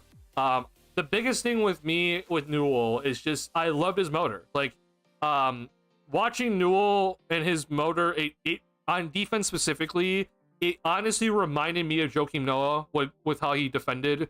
He was the big man for Georgia. And to watch him just kind of like he's willing to switch on pick and rolls. He's willing to play aggressive defense and also, you know, play the drop coverage. Like, he's pretty versatile on the defensive end. And the way that he really has that motor on the defensive end, it really reminded me of Joakim. He's obviously not as big as Joakim, or probably is going to ever be as good defensively as Joakim Noah. So I really think that with Newell, like, he would be a guy that I'd be pretty happy with the Bulls taking. That's also, by the way, if you're wondering, like, I don't personally, I'm never trying to draft based off need. Like, this is just me looking at guys. Like, I've looked at guards, I've looked at forwards, I've looked at big men. Like, just from what I'm looking at in this area, like, I think, like, forget the need at the center for this Bulls team. I just think Newell is a pretty good guy to have. So I think I'd be pretty happy if the Bulls did draft Newell if he is there. Here, though, I will say, I will give you my number 1 for now. Thomas Silver looks nice, too. I need to look into him. I have looked at maybe 1 minute of video from him. So let me know about your thoughts, though, on Silver. Or Sorber, sorry. I don't know too much about him. I'm not a Queen fan either. Got it, Viper Strike. Okay, so interesting. So people in this chat agree with about Queen. It's very interesting though. If you go on Twitter right now, a lot of Bulls fans love Derek Queen. So it's very interesting to see like how much we're like-minded about certain guys in this chat. Derek Queen or CMB. I personally would pick Queen over CMB, but that's kind of honestly from what I've seen. So I've looked at CMB a little bit. He concerns me on the offensive end, bro. Like, it's very, very raw on the offensive end. Defensively, he's a wizard. Like, I get it, but I would go with Queen personally if it was between those two. Who's your first option? So I will tell you my first option, and Viper Strike brought him up. So Noah Esenge for me is my number 1, and this is assuming that, like, obviously, like, the guys like Trey Johnson are off the board, right? Like, I think we know the top 4 is Cooper Flagg, Dylan Harper, Ace Bailey, and PJ Edgecombe. Some sort of combination of those 4 are going to go in top 4, right? Then, like, Trey Johnson after that, like, I don't think he's going to be where the Bulls are going to be landing. Sorry, Jeremiah Fears, like, he's most likely going to go up there. After 6, like, that's kind of where, like, I don't really know what's going to happen here. But if the Bulls, if for somehow, some way, and I do think Viper Strike is right that I think Esenge's stock is going up. But right now, if I had to choose a guy, I think Esenge would be my number 1. Like, when I looked at him, like, I understand there's some concerns about his inability to try to, like, create shots off the dribble, and, you know, does he really have any sort of ability to shoot off the dribble? But he, to me, like, and I know that, like, right now he's listed at 6'10" and 200. Like, I don't know if that's even still true or not. He might be 6'11" at this point. And he's one of the youngest players in the draft. Like, I looked at him and I'm like, oh my god, the athleticism is just eye-popping, first and foremost. But he is very good already at finishing at the basket, to the point where I'm just like, well, that's only gonna get better just because of how, like, he's still so young and skinny that he's already this good at finishing around the rim. Like, that's only gonna get better, and that's a fantastic sign.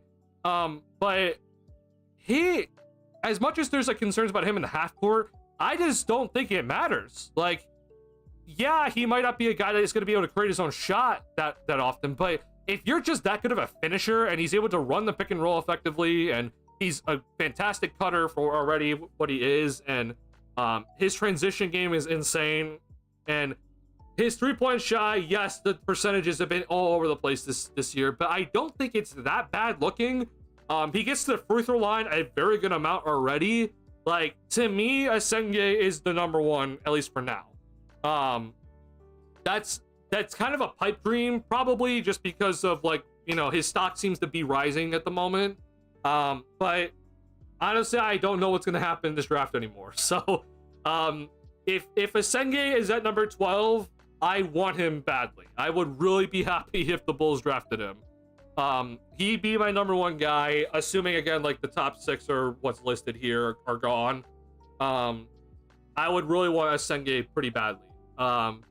So I would be very interested in Asenge if he's there, but I am also aware that he's probably not going to be there at this point. I think Toronto is definitely going to pick him if he's available at number 9. That's just a Toronto pick. So I do think that he will probably be gone, but if he is there, which he was projected to be around 12 a little bit ago, then I would definitely pick him. That's my number 1. So what do you guys think of that? Is Asenge, like, is that like a hot take at all from you guys? I want to hear your thoughts. I was high on Asenge like a month ago, but he has been shown out in the EuroLeague, so I think he's out of our reach now. Yeah, we'll definitely see. He was mocked at 12 a month ago. I hope this draft turns out like last year, where a guy who should have been a top 10 pick falls to us. I mean, look, if Trey Johnson somehow falls to 12, I'd be thrilled. If Trey Johnson's able to fall to 12, I'd be absolutely thrilled with it. It's probably not going to happen, though. So yeah, I think, unfortunately, like, the problem is just, like, let's say, for example, if Demon, who's like projected top 10, falls to us, like, is that really that big of a thing? Probably not. I do think, like, after 6 it's gonna be kind of weird to kind of see, but yeah, I'm kind of hoping, like, one of these, like, top 6 fall, but if that doesn't happen, then I have my guys. Is Draymond going to lazy comp for CMB? I don't think that's lazy at all. I think it's a pretty good comp, honestly. I hear Bulls like Drake Powell. Don't know if taking him at 12 would be a reach or not. I think taking him at 12 would be an absolute reach. So when it comes to Drake Powell, so we definitely need to discuss Drake Powell. So I appreciate you bringing him up, Darius. Drake Powell, man. I'm not exactly that thrilled with him. Does he have, like, the measurements? Yes, his measurements come in at a very good number. Where is he here? Yeah, here he is. So, Powell, you know, forward, he is 6'5" without shoes on. So, you know, 6'6", 6'7", 8'7" standing reach with a 7-foot wingspan. He's 200 pounds. Like, you know, the measurements look great. When it comes to then, which unfortunately I don't. We have the yeah, we do have this. Okay. Did he? I think he did do the vertical, right? Because I think he had a pretty high vertical overall. Yeah. So with, you know, 43-inch vertical when running, standing vertical is at 37, right? Like, that obviously all seems like pretty enticing. I hate to say it, bro. I'm gonna say this. I seriously hate it, and it makes a lot of sense why the Bulls like him. Like, if AK does make this pick, which it would not put past them to make this pick. If he does make this pick, bro, I'm gonna be pretty livid at him. But it makes so much sense. You want to know the comp I have for him? And this is before I even read any sort of comparisons for him. The comp is Patrick Williams. It's Patrick Williams at its finest. Okay, like, sort of like a kind of ready NBA body. Obviously, Patrick Williams was bigger at the time. But like, the guy, you look at, like, the physical tools are there, and Patrick didn't have obviously the vertical leap, but, like, the physical tools with his body are there, right? You see that he can kind of dribble the basketball, and he's should be able as a guy to shoot it, but the shot looks so similar to Pat. It's kind of slow. It has like a bit of an arc to it. Like, it looks so similar, man. And they move very similar. Like, it's so similar to almost to a fault that I'm like, no wonder why these guys love Drake Powell, bro. He's basically as if, like, it's Patrick Williams, but he's an inch shorter and 20 pounds lighter compared to when they drafted him. And, like, you're hoping that he's just better overall because of his mental game and everything. But, like, I looked at Powell's just overall video. I'm just like, it's Patrick Williams. That's why they like him. He's Patrick Williams if they think that Patrick Williams actually turned into like a better overall performing college player and is gonna, you know, use his skill set to a better level. Like, that's the thought behind it. Now, here's the thing that I'm a little bit concerned about. Like, why do I think he looks like Patrick Williams? Well, he moved Drake Powell with the basketball. Like, he has some ability to drive. Unfortunately, his foot speed is not the best. You would think that maybe with his, you know, his athleticism and his verticality, like, he might be like a pretty quick, you know, with the ball driver. He's not the quickest, which kind of reminds me of Pat. Like, Pat's not the quickest with the basketball. So when you watch Pat drive, it's a little bit off balance sometimes, and he doesn't have like the full ability to get like full lift off with his with 1 foot. Like, that's kind of what I see with Powell. The good thing with Powell, though, is just that his verticality and his other length, the rest of his length, kind of make up for some of his like kind of slow speed. But it just, like, when I watch Drake Powell, bro, I just see Patrick Williams, and it really pisses me off when I look at it. So it's probably because he looks like Patrick Williams that I just don't want to draft him. Either way, though, if you're wondering about Drake Powell and his overall kind of, like, you know, outlook, like, we're talking not in the lottery. Like, this is kind of the highest I think I've seen him, maybe. I don't know if that's right, but, like, let's see here. How high is Drake Powell? Like, Drake Powell, yeah, okay, I guess it's 20. So, like, we're looking at, like, 20 overall. But, like, I've even seen Drake Powell in, like, the late 20s. So I personally think it would be a pretty massive reach if you go for Drake Powell.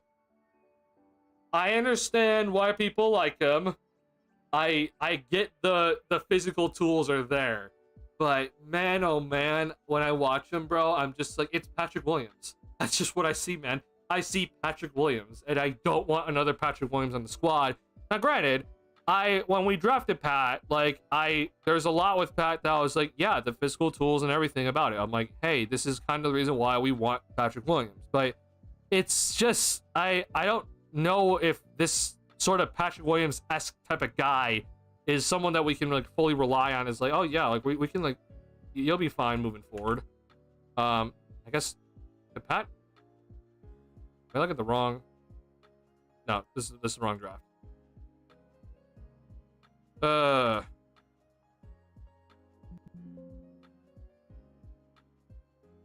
God. Remind me. God, what year is Patrick drafted? I thought it was 2019. No, it was 2021. Okay. 2020. Got it. Yeah, it's all messed up in my head now. Where is?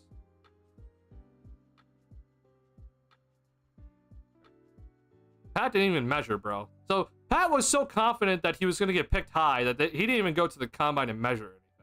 Oh, sorry. No, this is okay. No, never mind. He probably did. No, he didn't. What the? I'm actually shocked at this. Damn. So, like, Patrick was actually that confident he's gonna get drafted high. Okay. Well, it is what it is then. Jesus. That's kind of insane. I didn't even realize that. But yeah, at the end of the day, like, that's just what I see. I'm a little bit concerned about Drake Powell, unfortunately.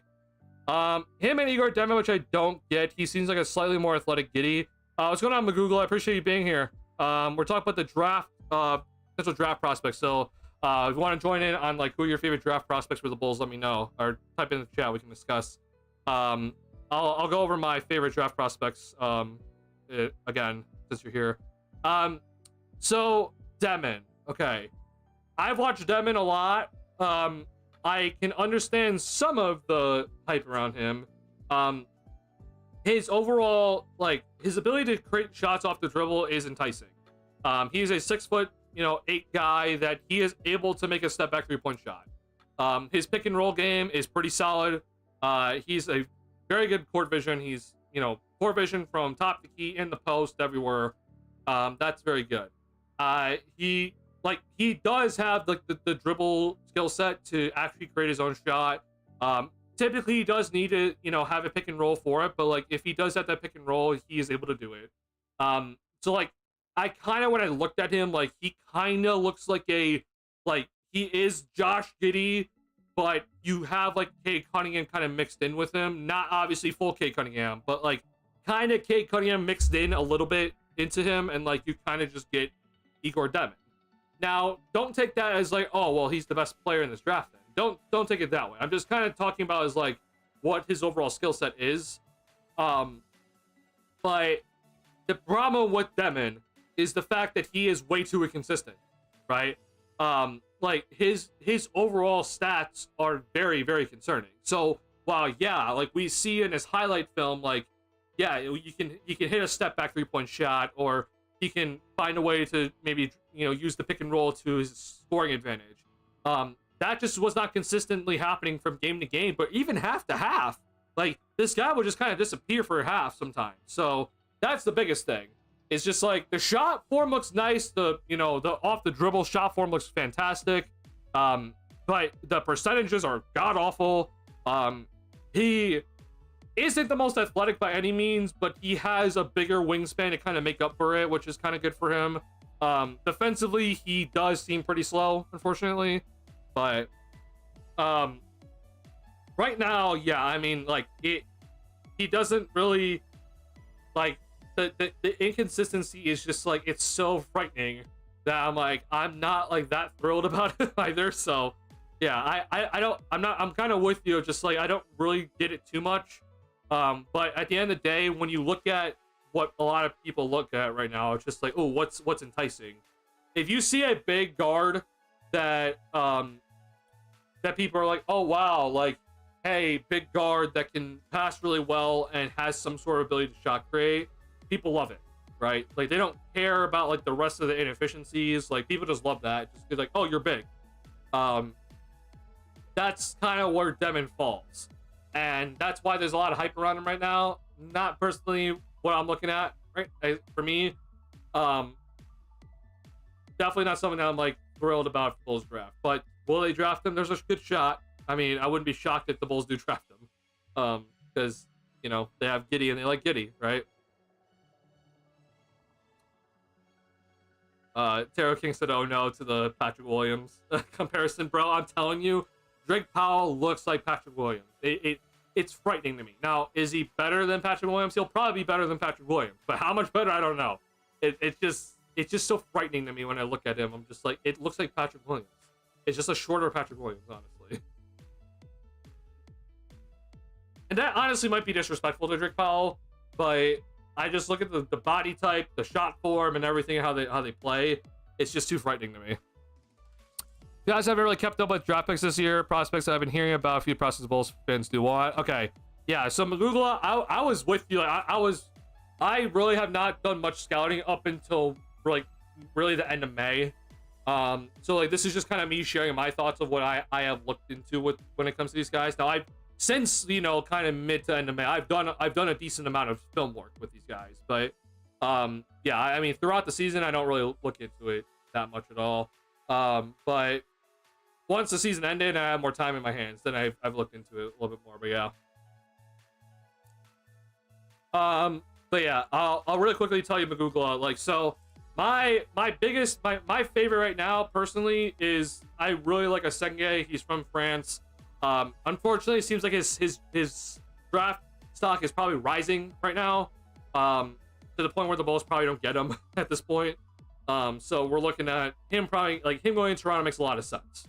But like he was mocked to be like going to around where the Bulls were gonna pick like about a month ago, or even like kind of like a couple weeks ago.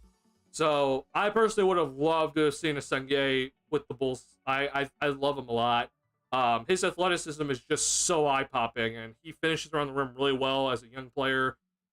He's fantastic in transition. He gets to the free throw line a really good amount. Decent free throw shooter. And like the 3-point shot, it's like it's not great by any means, but the form looks okay enough, and I'm just like, he may not be the best guy that's going to be able to create off the dribble, but I don't really think it matters. Like I think he just finishes so well at the rim that it really won't matter too much about his shot creation ability.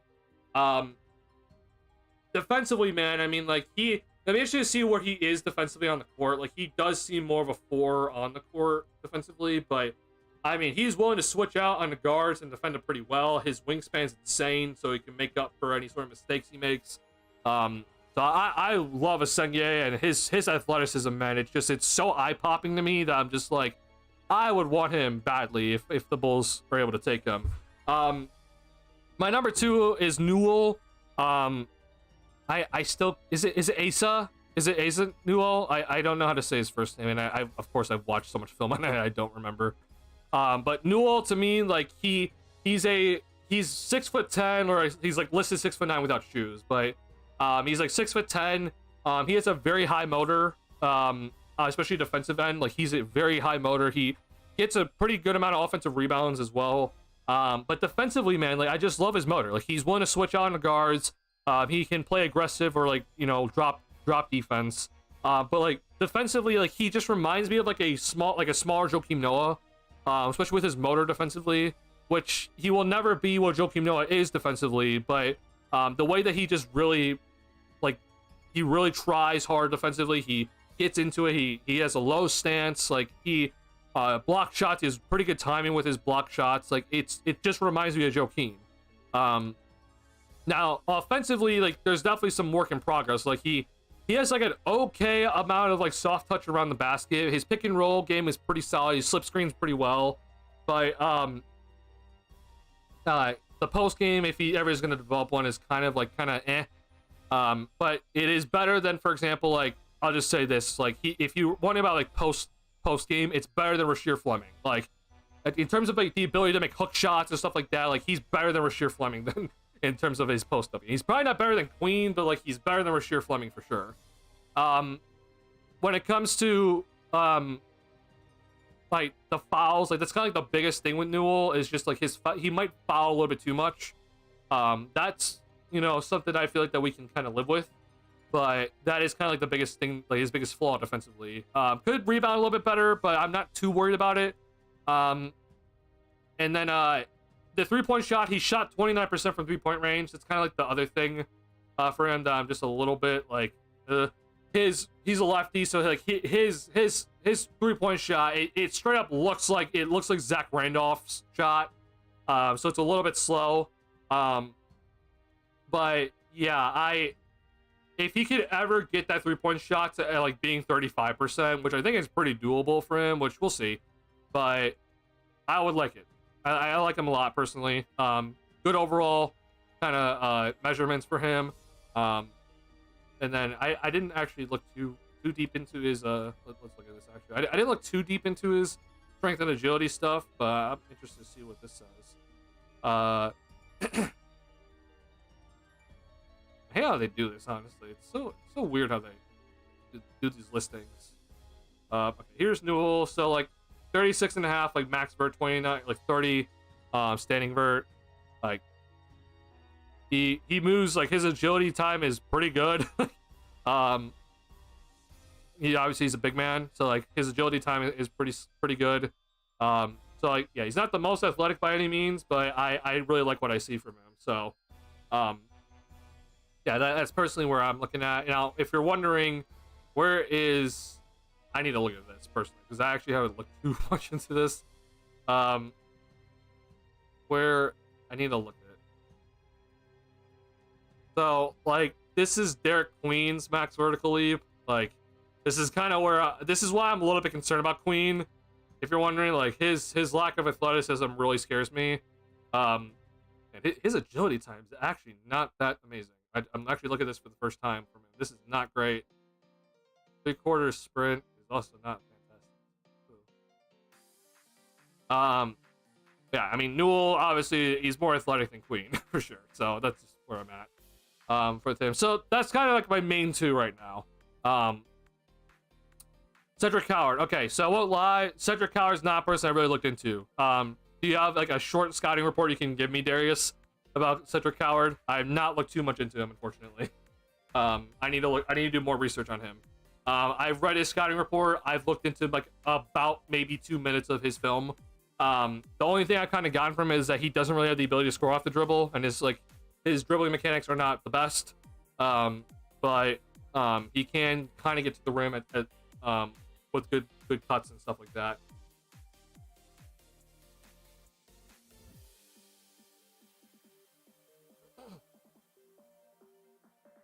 Hey, guys, gonna take Powell as a makeup for P. Will. Oh my god, bro! If they pick Powell, like, let me just say this, okay? If the Bulls pick CMB, I'll be more pissed at that compared to if they pick Powell. Like, if they pick Powell, I'll actually like be okay with it. If it's like between CMB and Powell, which I don't even know why CMB is even like thought of right now, but a lot of Bulls fans want him there. I think picking CMB at 12 is insane. So like if I had to choose between the two of them, I'm picking Powell. But I really think that if Newell is available, then you need to pick him. That's a guy that I'm just like, if Newell's there and you have a choice between Powell, Newell, CMB, and others, I'm picking Newell personally. I really would like Newell at the end of the day. Yeah, I would personally would like him instead.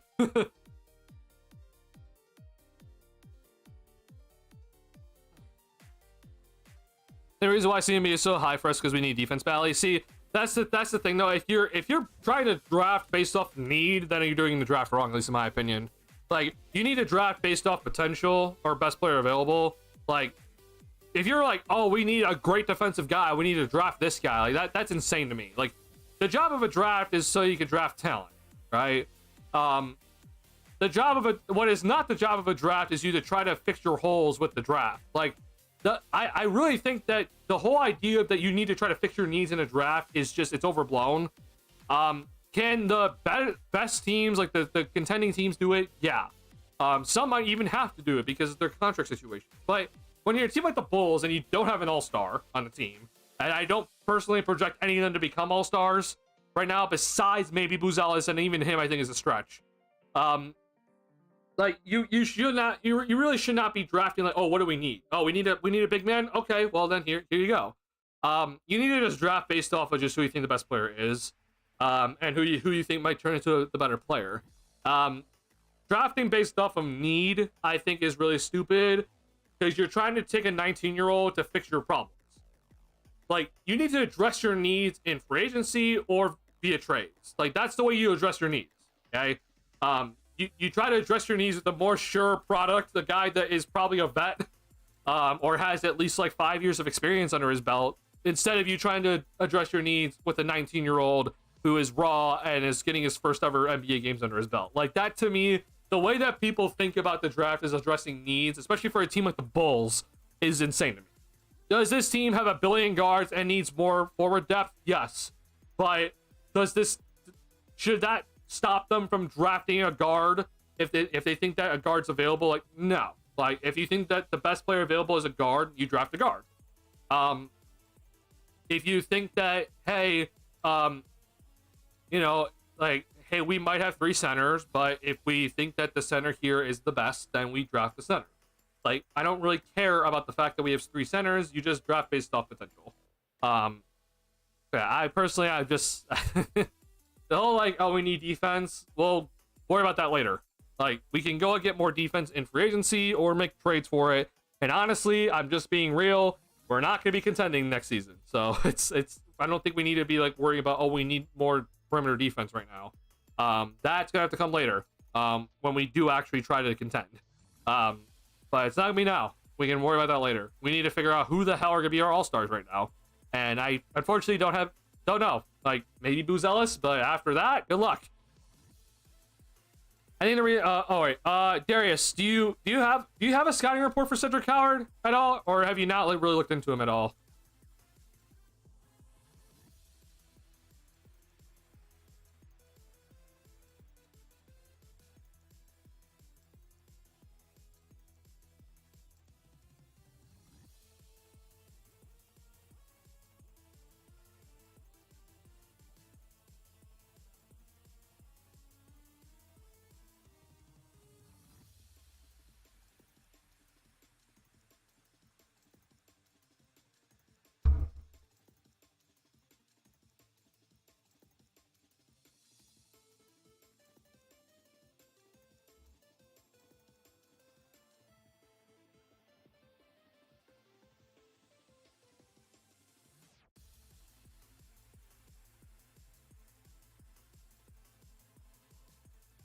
I'm gonna guess it's a no, or if it's it might just be maybe he's typing a lot, but I would say it's a no from Darius for now. We'll move on. I personally have not looked into too much of Thomas Sorber here. I have not looked too much into him. I have, I think, watched maybe 3 minutes of film of him, but I unfortunately have not watched too much. So I need to do more film work on this guy. I also have not looked at his overall measurements here or anything like that. So let me. I don't even know. Did he do this? I don't know if he did. He did. Okay. So he did not. He did not do the strength and agility. Okay. So Sorber. All right. 7'6" standing reach, 9'1", 9'1" standing reach, 7'6" wingspan, 6'9".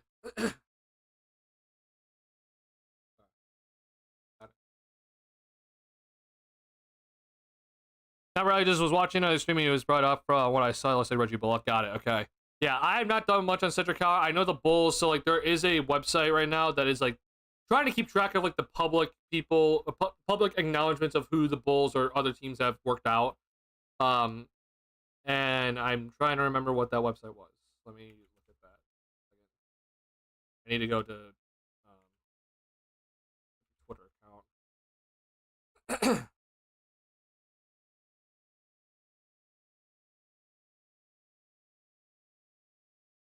No. Stop.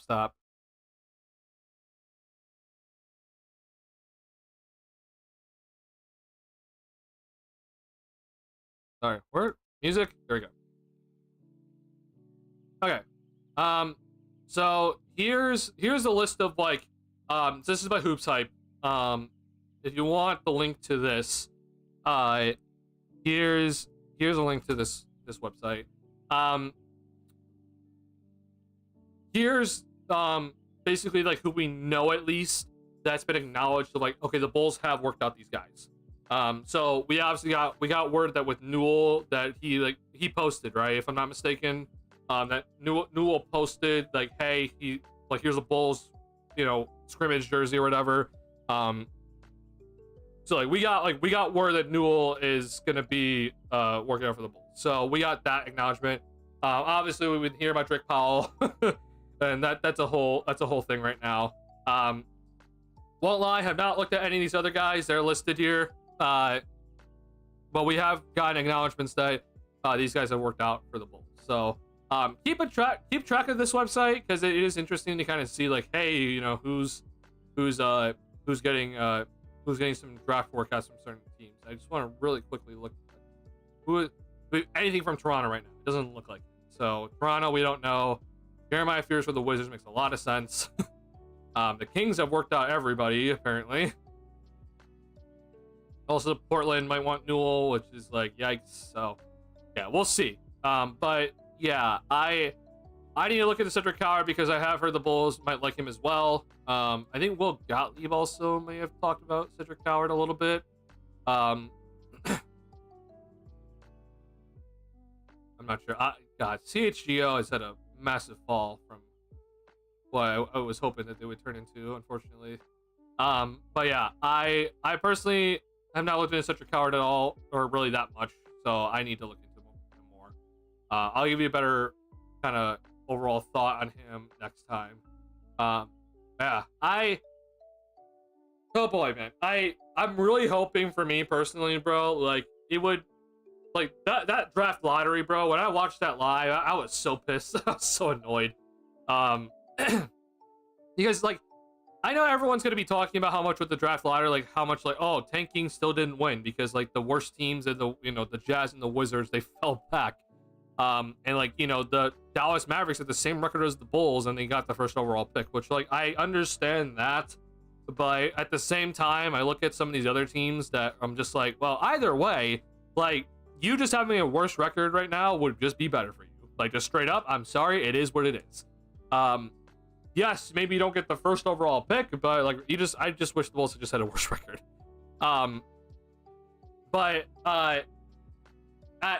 With that being said, I am really hoping that someone falls, right? Like how Tara King said, like I'm hoping like if someone out of the top 6 would fall, I would be very happy. That would be fantastic for us, but I don't really know if that's going to happen. But I'm really going to hope that somehow Senge falls to the Bulls, because I think that there is a possibility he does, and I would be really high on him for the Bulls to take him personally. Like I said earlier, I think Newell's my number 2 for now until things change. If I had to pick a number 3, honestly, it's a very tough thing for me to choose right now. If you're wondering, personally, not a fan of Jackie Jonas. I don't personally understand the hype around him. Now, granted, here's the thing with Jackie Jonas. Like, I think he looks like, to me, like he kind of reminds me of Pajimski, with the way that they kind of play, but his turnover rate is insane to me, and I can't get past that. Some other concerns I have with him as well. I don't think he'll be the defender that Pajimski is, so that's kind of my biggest thing with him. And I understand it's like, oh wow, they both went to Illinois at some point. That's why you like that, and I'm not. It's not even that. It's just the way that they kind of play. Yeah, I'm not thrilled with that. If I had to pick a third guy right now, if I had to give you like my top 3, so guys, like Senge is number 1, Newell's my number 2. My number 2. Number 3, man, I would probably say Demon for now.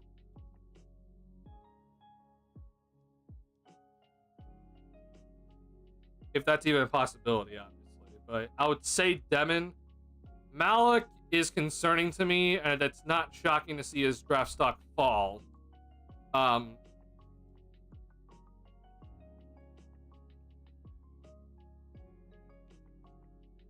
then I'd probably say Queen after that.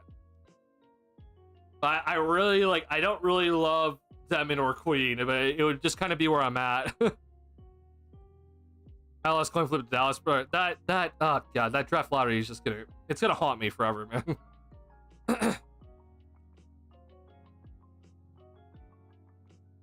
No, it's not right, but it's super easy to say it. And how do we know Silver didn't call Nico was like, hey, trade Luka to the Lakers so we give you flag? The way that we know is just that the NBA releases the lottery happening itself. It's not possible to cheat right now. It's just not. That's just the way that we have to think about it. Do we want to believe that it's rigged? Yeah, I want to believe it's rigged. Like I genuinely want to believe that the lottery is rigged. But I mean, the NBA releases the footage. Like you can't deny the footage of just okay, they show each individual ball, and then they show each individual ball going in, and they show each individual ball getting picked. Like you can't deny the footage. It is what it is, and you also have a billion other eyes in that room. So it's not possible to rig it. I think that there have definitely been NBA lotteries that have been rigged in previous years when they didn't do the ping pong balls and they just had David Stern just circle his hand in the ball or whatever and just pick a team. That was definitely rigged. I have full faith that was rigged, but with the way that the draft lottery is done today, it's just not possible for me.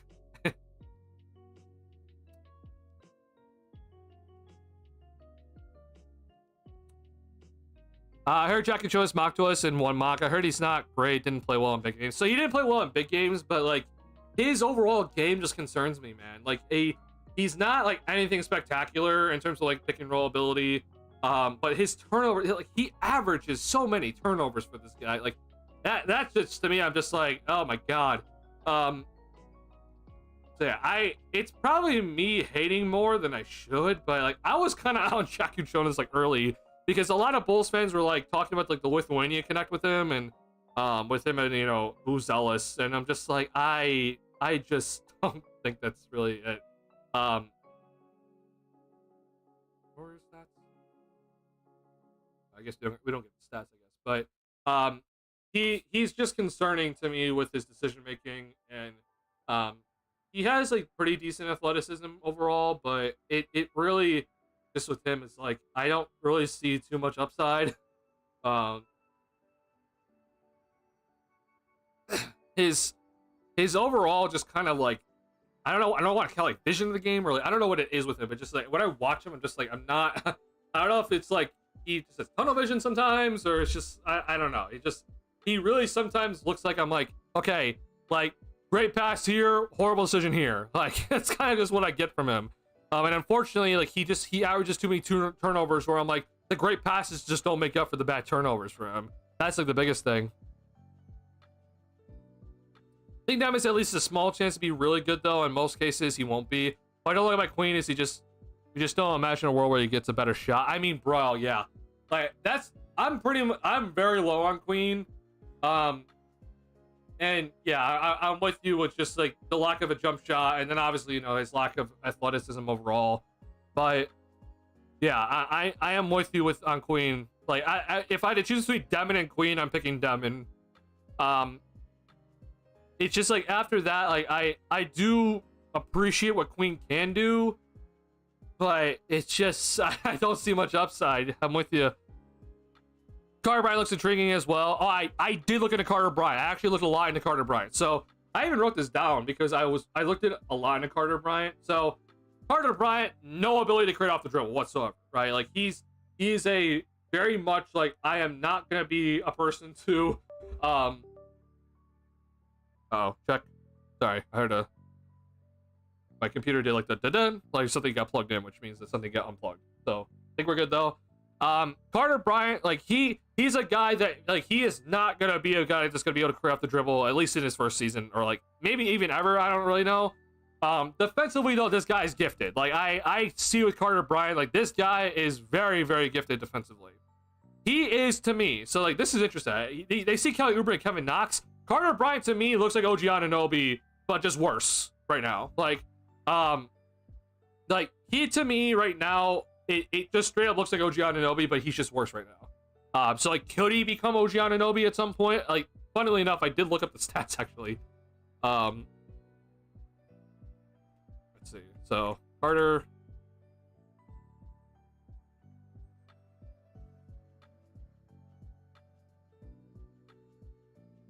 I mean, like, look at the similarities already. Like 6'8", 215. Carter Bryant is 6'8", it's 220. It's listed at 215 on NBA DraftNet. Like 6.5 points per game.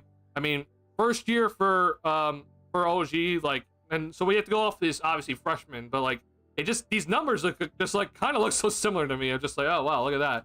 Obviously the minutes per game for Carter Bryant were a little bit higher, but like, you know, just kind of similar trajectory, honestly. OG then obviously wanted to play sophomore season, so like there's that big difference, but we won't get that from Carter Bryant. But I mean, is there a world where Carter Bryant maybe gets to 11 points per game in his sophomore season in college? Maybe. But I just they just remind me heavily of each other, and it probably is just like it's probably not right, but they just remind me so much of how they play. Like he tremendously looks like OG Anunoby, like 2.0. Probably won't ever get to that point, but could have that, especially the defensive impact of OG Anunoby. He's also a bit of a turnover machine. He is, yeah. Wait, you described it sound like Luol Deng, actually? Really? Okay. Well, are we talking about Luol Deng, like Duke Luol Deng, or are we talking about like NBA Luol Deng? Because I'm assuming you're talking about like Duke Luol Deng. Well, with what I'm saying, right?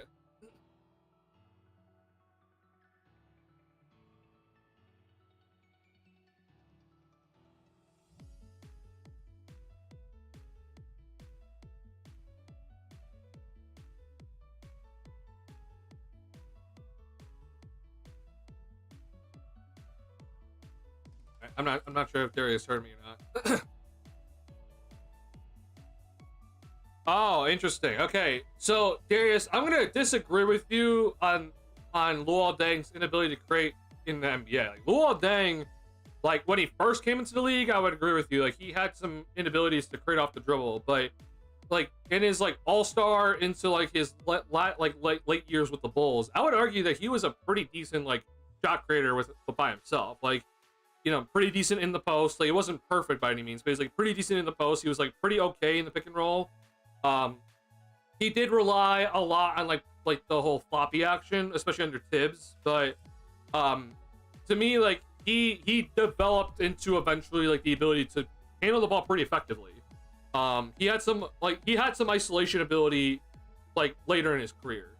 Early, I would agree with you. Like, early, it was a lot of just like catch and shoot and like one dribble pull-ups for him. But I would say later in his career with the Bulls, I think Deng turned into like a pretty overall decent shot creator for himself. He kind of had to turn into that because Derek, obviously got injured, and the Bulls needed somebody at some point. Like Deng, he was kind of carrying the Bulls on some nights. So I would personally disagree with you in terms of his overall NBA career. But early in his career, I would agree with you. As Deng, was like one of the best defenders even as he was coming into the league.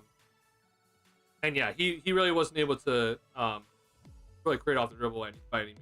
But later though, I think Deng was pretty solid. Like I guess maybe some people kind of forget about Luol Deng's kind of like last years with the Bulls. Like, and I understand like it was not exactly the best time in the world for Bulls fans, but I mean, like, we're talking about a guy that was like getting to 17 points per game, like, pretty well, and even this year he was kind of up there.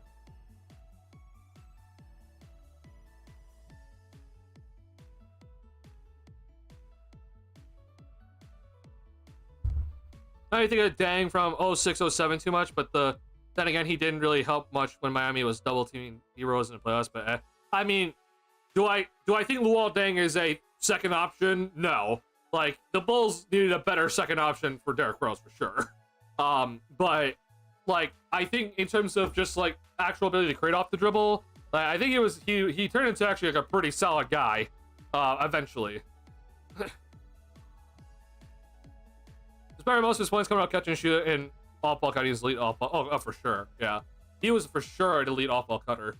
By far one of his best plays for him was just like you would watch him. It wasn't exactly floppy action, but it was like you would kind of see him go down low, and then he reads the screen off of Noah really well, like to the baseline, and like he would get like the 18-footers from there.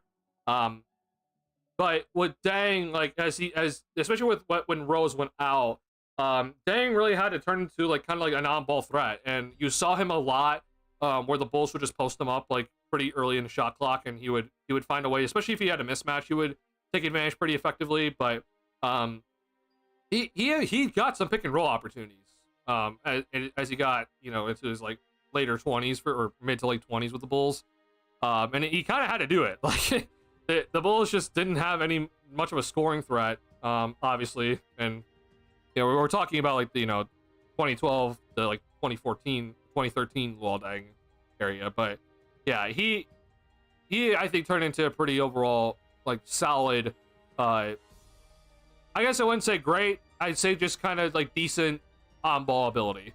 Nothing spectacular for sure.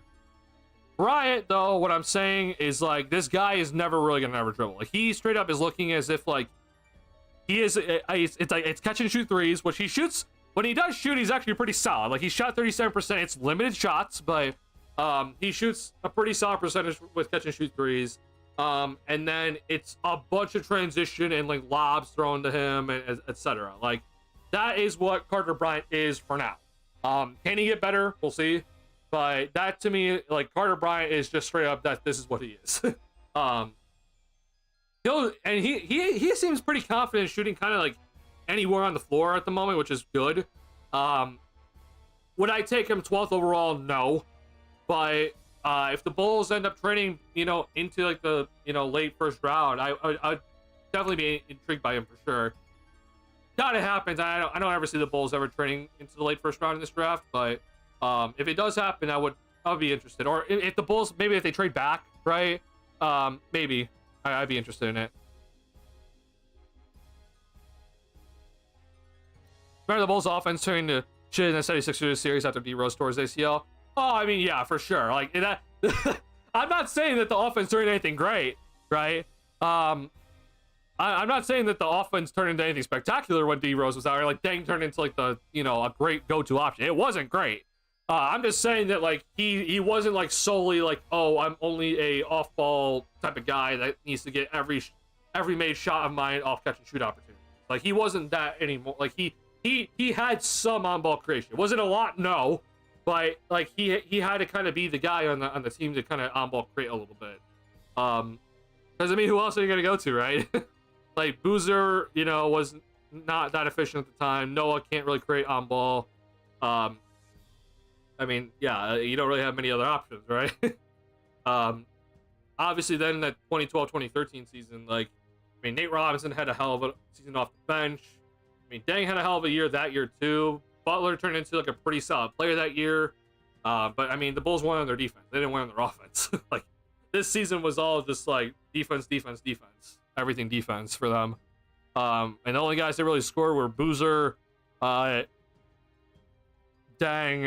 when he did, he didn't. Right? He's actually relatively healthy. He got injured in the playoffs, and like Bellinelli for early in that year. We do have second rounders this draft, right? We do. We have one second rounder. So could Carter Bryant fall to the second round? I guess. I guess that is a possibility. I think he probably goes first round, but we are gonna have the 45th overall pick. I think that's right.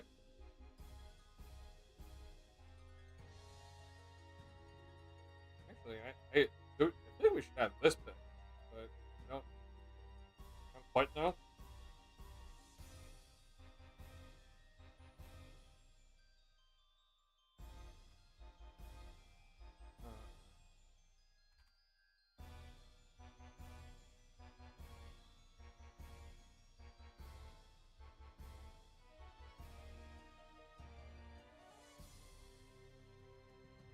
No, it's number 45. Okay, so we. Okay, yeah, that's right. Okay, so I always mix it up. So we have Sacramento's number 45 because we sent. This pick is from the.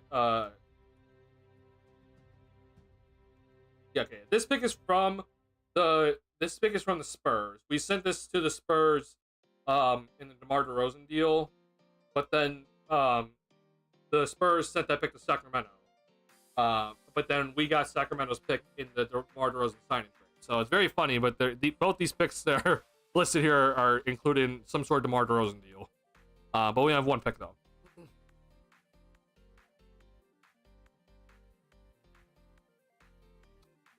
Do you see the Portland pick conveying next year? They finished the season pretty well. I feel kind of good about it. Next season, it might have to be the season if it's ever going to convey, because I think Dallas will not be in any way, shape, or form a threat. But maybe they will be. I don't know. But I think it's going to have to be that season, because now all of a sudden, like, the Spurs obviously finished with a bad record, but that's because Wembanyama went out. So yeah, I hope it's going to be next season. It's probably pretty low though still. Like, basically you're hoping that at least some of these teams up here have to have like some sort of like kind of blow up, which obviously no, probably not. I seriously doubt it. No, we'll see, question mark. I don't know what the Rockets are actually doing. And obviously Thunder is still up here. The team that could blow it up is the Grizzlies. Like, that's definitely a for sure possibility. So if the Grizzlies decide to reset heavy, then for sure. Kings could be very mid again, and then if Dallas is crap, then Dallas is going to be crap, but we'll see.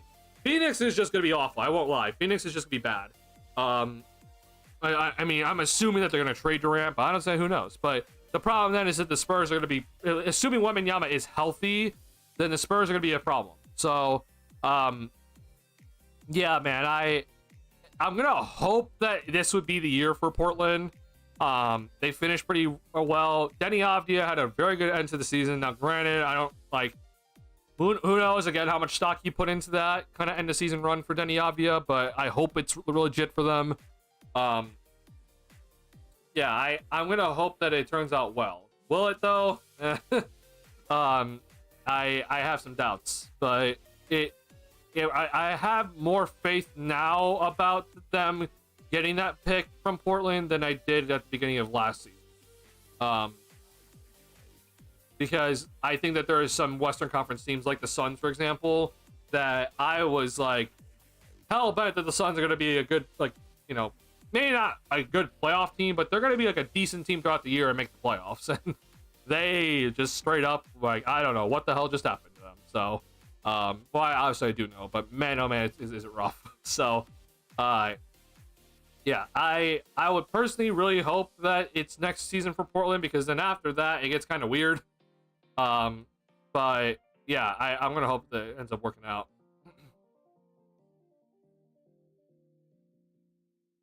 Harold talks about Halliburton for obvious reasons, but I wanted Denny in that draft, and seeing him now hurts me. We didn't take him over P-Will.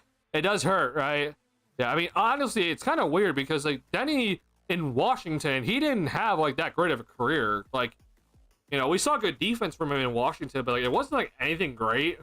And so to see him all of a sudden go to Portland and like he's having like this incredible end of season run, by far the best year of his career, and like, you know, this was good, but like I wasn't like putting too much stock into this one, but I mean, he's really solidified himself as a really solid starter. So yeah, I mean, it really does hurt. Do you think his defense is kind of limited a little bit more because of how much he is kind of doing the offensive end now? But I mean, obviously you take it, right? I think if he's going to turn into this sort of offensive level player, then like you'll sacrifice the defense a tad. So yeah, I wouldn't be too shocked about that overall for Portland if that's what they do with him. But yeah, it does hurt overall watching Denny go and play well. Which honestly, I mean, like, after these first 3 seasons, I was like, I guess we were wrong about Denny, but yeah, he's starting as a pretty solid overall player right now. And obviously Halliburton, bro, I mean, God almighty, I was wrong about that. Granted though, that I will admit, like that off season, man, I didn't do any scouting because it was weird as hell. COVID was happening, and you know, we knew that there wasn't a combine. Like it was a weird draft situation for the Bulls, or for all NBA teams. So I didn't really do much scouting, so like I was not high on Halliburton at all. Like I did limited scouting on him, and I'm just like, well, not the highest on him, unfortunately. So but yeah, it sucks looking back on that draft, and it's just like you always kind of like wonder if there was a combine and if the Bulls were able to like actually like properly or normally scout guys and, you know, do the workouts like they typically would do, then what would have happened? Like, would the Bulls have still chosen Patrick Williams? Like, I would have loved to have known, because I'm sure that Patrick Williams said, you know, fantastic things that really made the Bulls like him in his you know, in his interviews, right? So I'm sure I'm kind of thinking that a lot of teams put a lot of stock into those interviews that year because there wasn't a combine, there wasn't a typical draft process, and you know, the draft is happening late, like, you know, it's a weird situation. So I don't really know what you know, the Bulls obviously did, but you know, it was a weird process overall at the end of the day. So yeah, it always makes you wonder, man, if COVID just didn't happen at that moment, like, did the Bulls still pick P-Will at 4th? Like, I kind of have my doubts. I really would think that they'd see more concerns and have more concerns about him.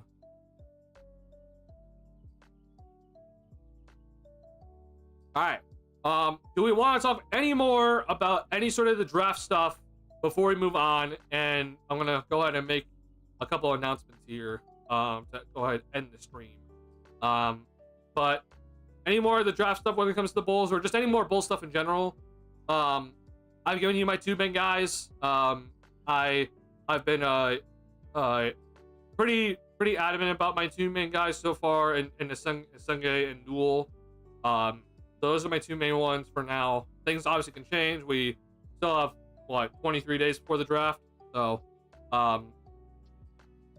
you know, stock obviously is going to fluctuate. So let me know if we have any more stuff that we want to talk about when it comes to the Bulls or draft process stuff. If not, then I'm going to go ahead and I'm going to delay ads for a little bit here for you guys. And then I'm going to go ahead and really quickly talk about the playoffs a little bit more and then the finals preview. And then I want to go ahead and officially drop the Discord link, which honestly, I think I'm just going to go ahead and do that now, now that we're kind of here. So, if you were not here at the start of the stream, I talked about at the start of the stream that I have officially made a Discord for my community, which is you guys. So first and foremost, I want to say thank you guys a lot for being a part of this amazing community that we have formed here.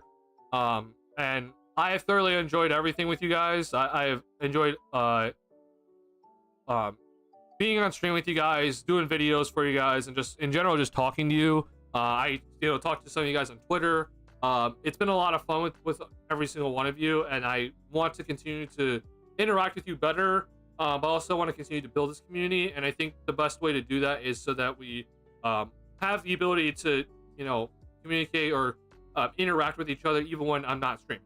I want to try to build this community even when we're not, if I'm not live, or different parts of the day we want to discuss something, then we have the ability to do so. So here I have made officially a Discord server, and for now it's just gonna be called just the TheSlamDuncan server.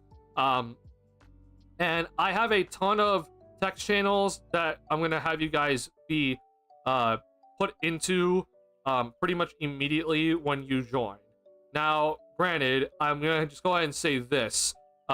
There's a ton of text channels, but you have the ability to go ahead and take yourselves out of some of these text channels. So for example, if you're only here for Bulls content and you don't want to look at the gaming channel, then you could kind of remove yourself from that. But I do have a lot of stuff on there. I want specifically to get some recommendations from you guys. So if you have any sort of server recommendations or stream recommendations, I have channels for that sort of stuff. And then obviously we're gonna Bulls talk, and then if you are into some sort of the gaming stuff, then we have that sort of stuff too. So this is gonna be the first go ahead of hey, here's the server, it's officially public. Here is the Discord server officially. So if you have a Discord, feel free to join. This is the Discord link for now. It is officially set in chat, and I will be posting this later on the community tab for the YouTube channel as well. So go ahead and join into the Discord if you are interested in joining the Discord. It is officially live. Hope you guys join it. I think we can have a lot of fun here. And I hope that it's going to be a great time. I think you guys can interact with each other better in the Discord as well, so you're not just interacting in a stream chat. So I know a lot of you guys talk about stuff in the stream chat, but I also want to have you guys be able to talk to each other, not in the stream. So go ahead and join in. I see that Darius has just joined, so I appreciate that, Darius. Thank you. We have Darius officially in, and I know we only have 2 viewers at the moment, but I mean I'm actually getting a pretty decent amount of VOD watchers now these days, so I just continue just to talk as if people are here. But yeah, thank you, Darius, for joining. You're officially the first person into the Discord here. So once again, I will be doing a drop of the Discord link later in the community tab later on my YouTube channel, and then I will be kind of working around with this. And so again, if you have any sort of suggestions or whatever, please let me know. But I do want to also have this be a way for you guys to know hey, I'm going live. So I know YouTube, I think you let me know about this, Darius. I don't know if this works for you or not, but when I go live, do you get a notification, a push notification that I went live, or do you not? Because I've gotten mixed feedback about that, and I still don't know. But when I go live on this channel, do you get a push notification at all? Or do you just look at YouTube and just see I'm live? That's kind of the thing I'm wondering about right now.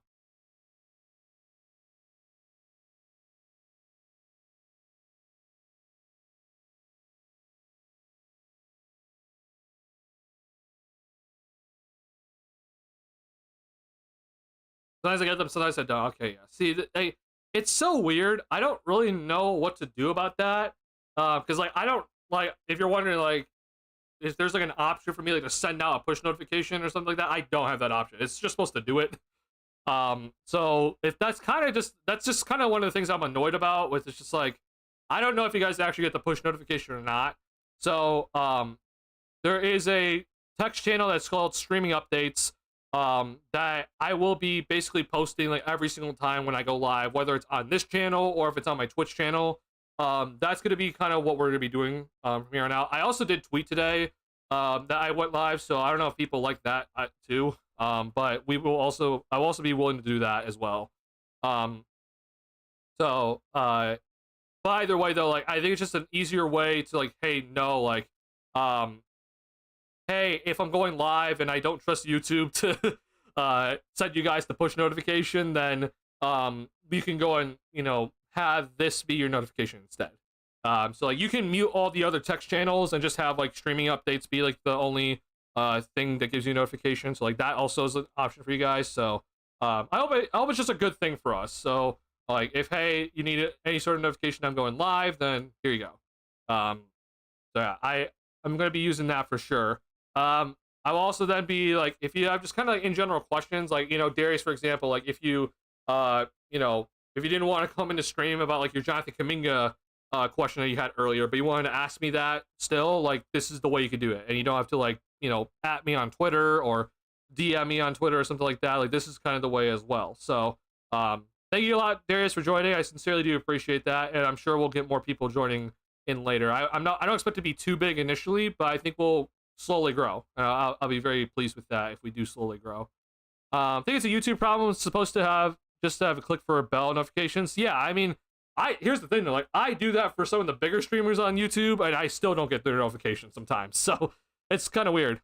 But were you talking about Discord notifications or YouTube? I saw YouTube notifications where it's like do you get a notification if I go live on YouTube? Like that, I think it's just kind of hit or miss. I don't know if people do or not. But that's why I'm saying that I wanted to create the Discord and have like the streaming updates channel for you guys, so that's like, hey, we can use this instead as like my way of saying, hey, I'm live, instead of you depending on the push notification from YouTube, if that makes any sense. Yeah. So that I hope this is just a better way of just like, hey, I'm live, just massive send out notification to the entire Discord. So you guys aren't relying on like the YouTube notifications to do it for you. So hope that works out well. Again, we'll slowly grow this channel. I know it's only Darius right now, but I'm pretty sure if Viper Strike was here, he would also join. And then I know there's a couple other people that I already have talked to that would definitely be joining if they knew it was live right now. So we'll slowly grow. So thank you for this. Sincerely do appreciate that. Yeah, I'll be making a community post after the stream is over. So we'll hopefully get more people to pop in and say hello to the Discord. So that's cool. Also, I do have some voice channels available. So there's 2 voice channels available to you guys at the moment. One is general, and then one is Bulls Talk Hangout. So if you guys like, feel free, if you are talking to people in the Discord and just want to chat with them in Discord, feel free. It's an open server for you guys to go ahead and do that. There's nothing that's going to stop you guys from doing that in this server, so please go ahead and do that. I might pop in time to time. If you guys are talking about Bulls, I might just pop in. But for you guys, so my streamer mode is enabled, so you can't see everything. But there is also a chat for you guys when you do join. So I know, Darius, you cannot see this at the moment, but there's something called a live stream chat that I have not opened yet. Which is basically that I think that I'm planning on for at least some of the streams and probably some of the post-game streams specifically, that I want to try to see how many of you guys are interested in doing like kind of just like podcast type stuff in Discord for some streams. So if any of you are interested in building your own content and want to collab with me, like this would kind of be something open for you guys. But also if you guys just want to have like a fun post-game stream, and I'll pull certain people in and we can talk to each other in Discord on stream. So yeah, I overall think it's going to be a pretty fun experience with this. So once again, like I said, you can remove yourself from any of these text channels. So for example, like Darius, if you're not interested in like any of the Valorant or gaming stuff, you can remove yourself from these text channels if you want to. So go ahead and do that if you want to do that. But yeah, overall though, I think it's going to be a really fun thing, and I will be cleaning things up and making it look nicer as we go on. I put in a lot of work to make it at least look this good already. It's not a finished product, but I wanted to get it live now as we head into obviously the NBA Finals and into the into the NBA draft here. So be on the lookout for this. So yeah, hopefully it's gonna be a nice way for you guys to get notifications like, hey, I'm live. And then we can also talk in this channel in multiple different ways. So we'll just have some fun with it and see where it kind of goes. I think the music stopped again for some reason. I don't know why. Sorry about that. Music. All right, Darius, you asked for the Twitch channel link, so here's the Twitch channel link one more time here.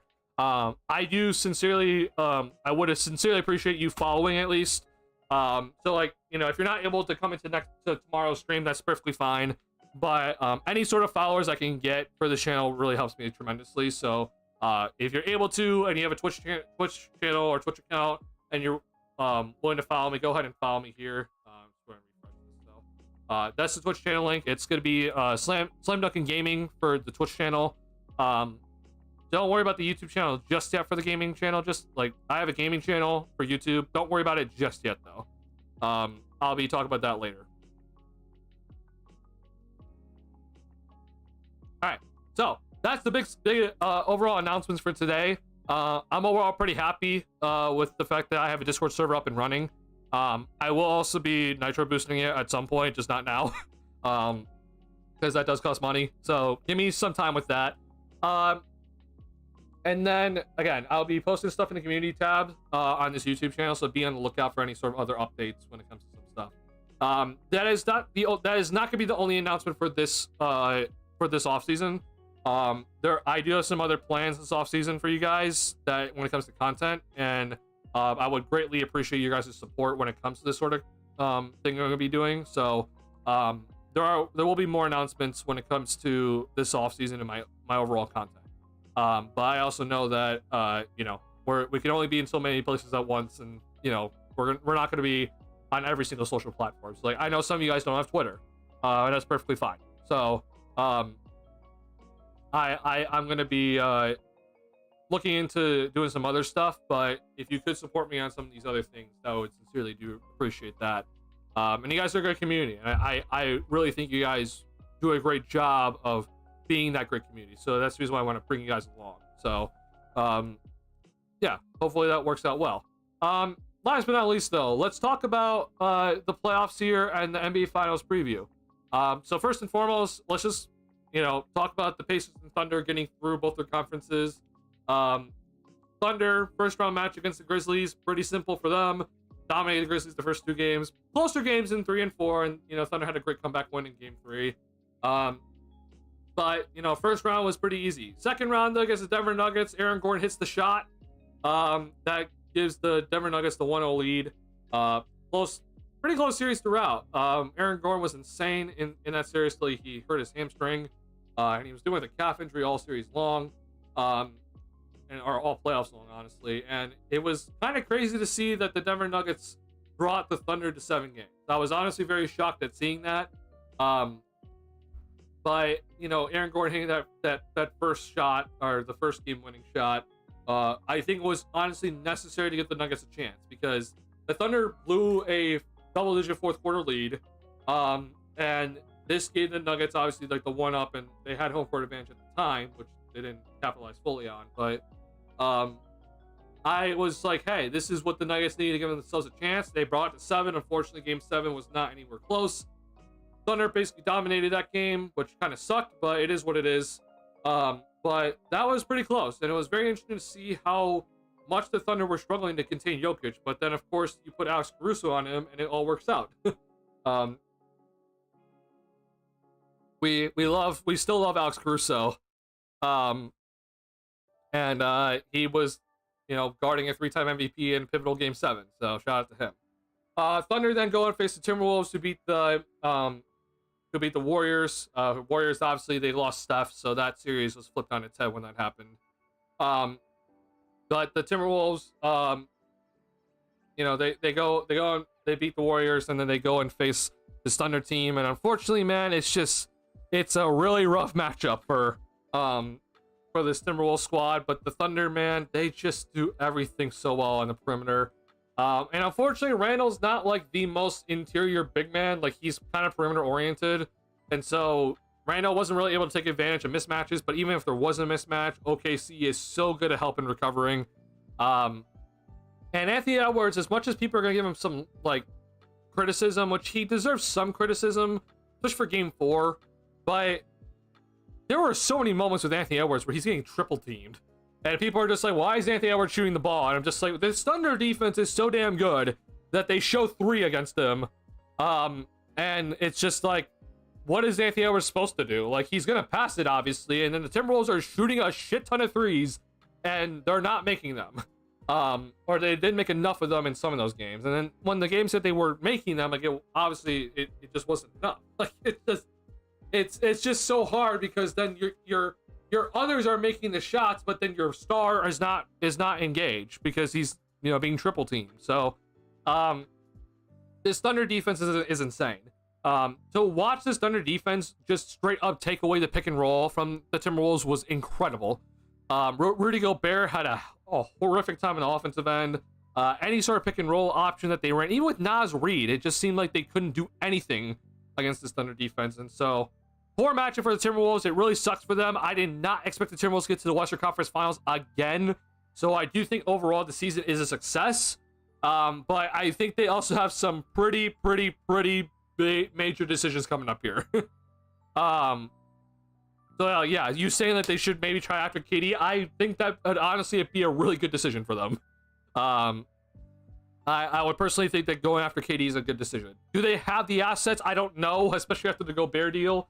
But I would, if they could, I think it'd be a good decision for them, personally. So, that's how we got the Thunder to the finals. Now for the Pacers, they beat the Milwaukee Bucks. Lillard tore his Achilles that series, but I mean, they were beating the Bucks even with Lillard. I thought that the Pacers would beat the Bucks even with Lillard there, but Lillard just got back from a blood clot, so I wasn't expecting him to be 100%. You know, Giannis still did his thing, but Pacers still outran the Bucks. And Halliburton, man, like, to see Halliburton get a game winner over Giannis in a ISO situation, like, that's when I'm just like, oh boy, like, that's not what I was expecting at all. And so if Halliburton's going to be able to do this consistently, then, I mean, hell, the Pacers their ceiling rose a lot. Even that being said, though, even though I witnessed that game 5 where, game 4 it was, where the Pacers, was it game 4? I don't remember. But the Pacers had that comeback. Was it game 6? No, it was game 5. It was game 5. Okay. Yeah, it was game 5 against Milwaukee, and this is where they close out the series. And the Pacers had that big comeback, and I was just like, oh my god, like, that's an insane comeback. I still don't think you beat Cleveland. Like, I still didn't believe that they would beat Cleveland. Even knowing that Darius Garland was out, I was still like, I don't think he beat Cleveland, though. I don't have faith. And Halliburton hit that game winner in game 2, and I'm just like, oh my god, the series is over. Like, it's just at that moment, it was just like, you got game 1 with Halliburton having a fantastic game 1 with Nembhard against Cleveland, but then game 2, bro, like, the Cavaliers had a meltdown, and it just felt like Mitchell and friends, and all of a sudden, bro, it's just like, wow, I mean, this series is over. Game 3 happened, and everyone's like, you know, I had some people tweeting at me about how much, like, Halliburton is like nothing, like, in game 3, and then I'm just like, okay, shut up, bro. Like, game 3 was the pure definition of, like, hey, the Cavs made adjustments. They're basically base guarding Halliburton when he doesn't have the ball, and then they're pretty much double teaming him early in the pick and roll. So, like, I'm not shocked at that he struggled in game 3. But then, you know, game 4, Pacers come back, and I think Siakam had a pretty massive game in this one. And then they go into Cleveland, and it just seemed like Cleveland had nothing for them. So then they get to New York, bro, and that game 1, bro, that collapse by New York, bro. We've never seen that sort of collapse by any team in NBA history since 1972 or whatever, right? Or actually, I don't know when they started tracking turnovers, but whenever since the 3-point line and everything that they started tracking all this, like, it was like per possession or whatever it was, like, we've never seen that in history.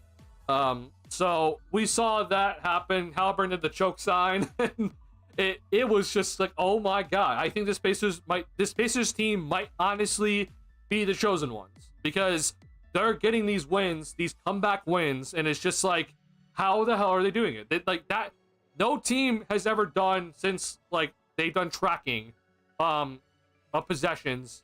No team has ever done this, what the Pacers did in game 1 against the Knicks, and they come back and win it in overtime. Game 2, Siakam had a hell of a game, absolutely dominated that one, and then they lost game 3, which they probably should have won that one. That was their first, like, you know, they looked kind of, you know, pretty bad overall, where they gave up a 20-point lead.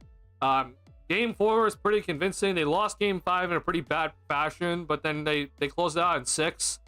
Like, New York could not keep up with the up-tempo style.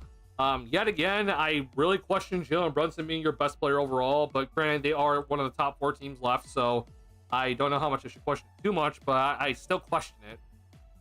And here we are, where they face the Thunder. So, look, I think the Thunder are heavy favorites, obviously, but I do think that this Pacers team is going to give this Thunder at least some pretty hard games. If there's one thing that we need to keep in mind throughout this entire series, no game is over until it's actually over, okay?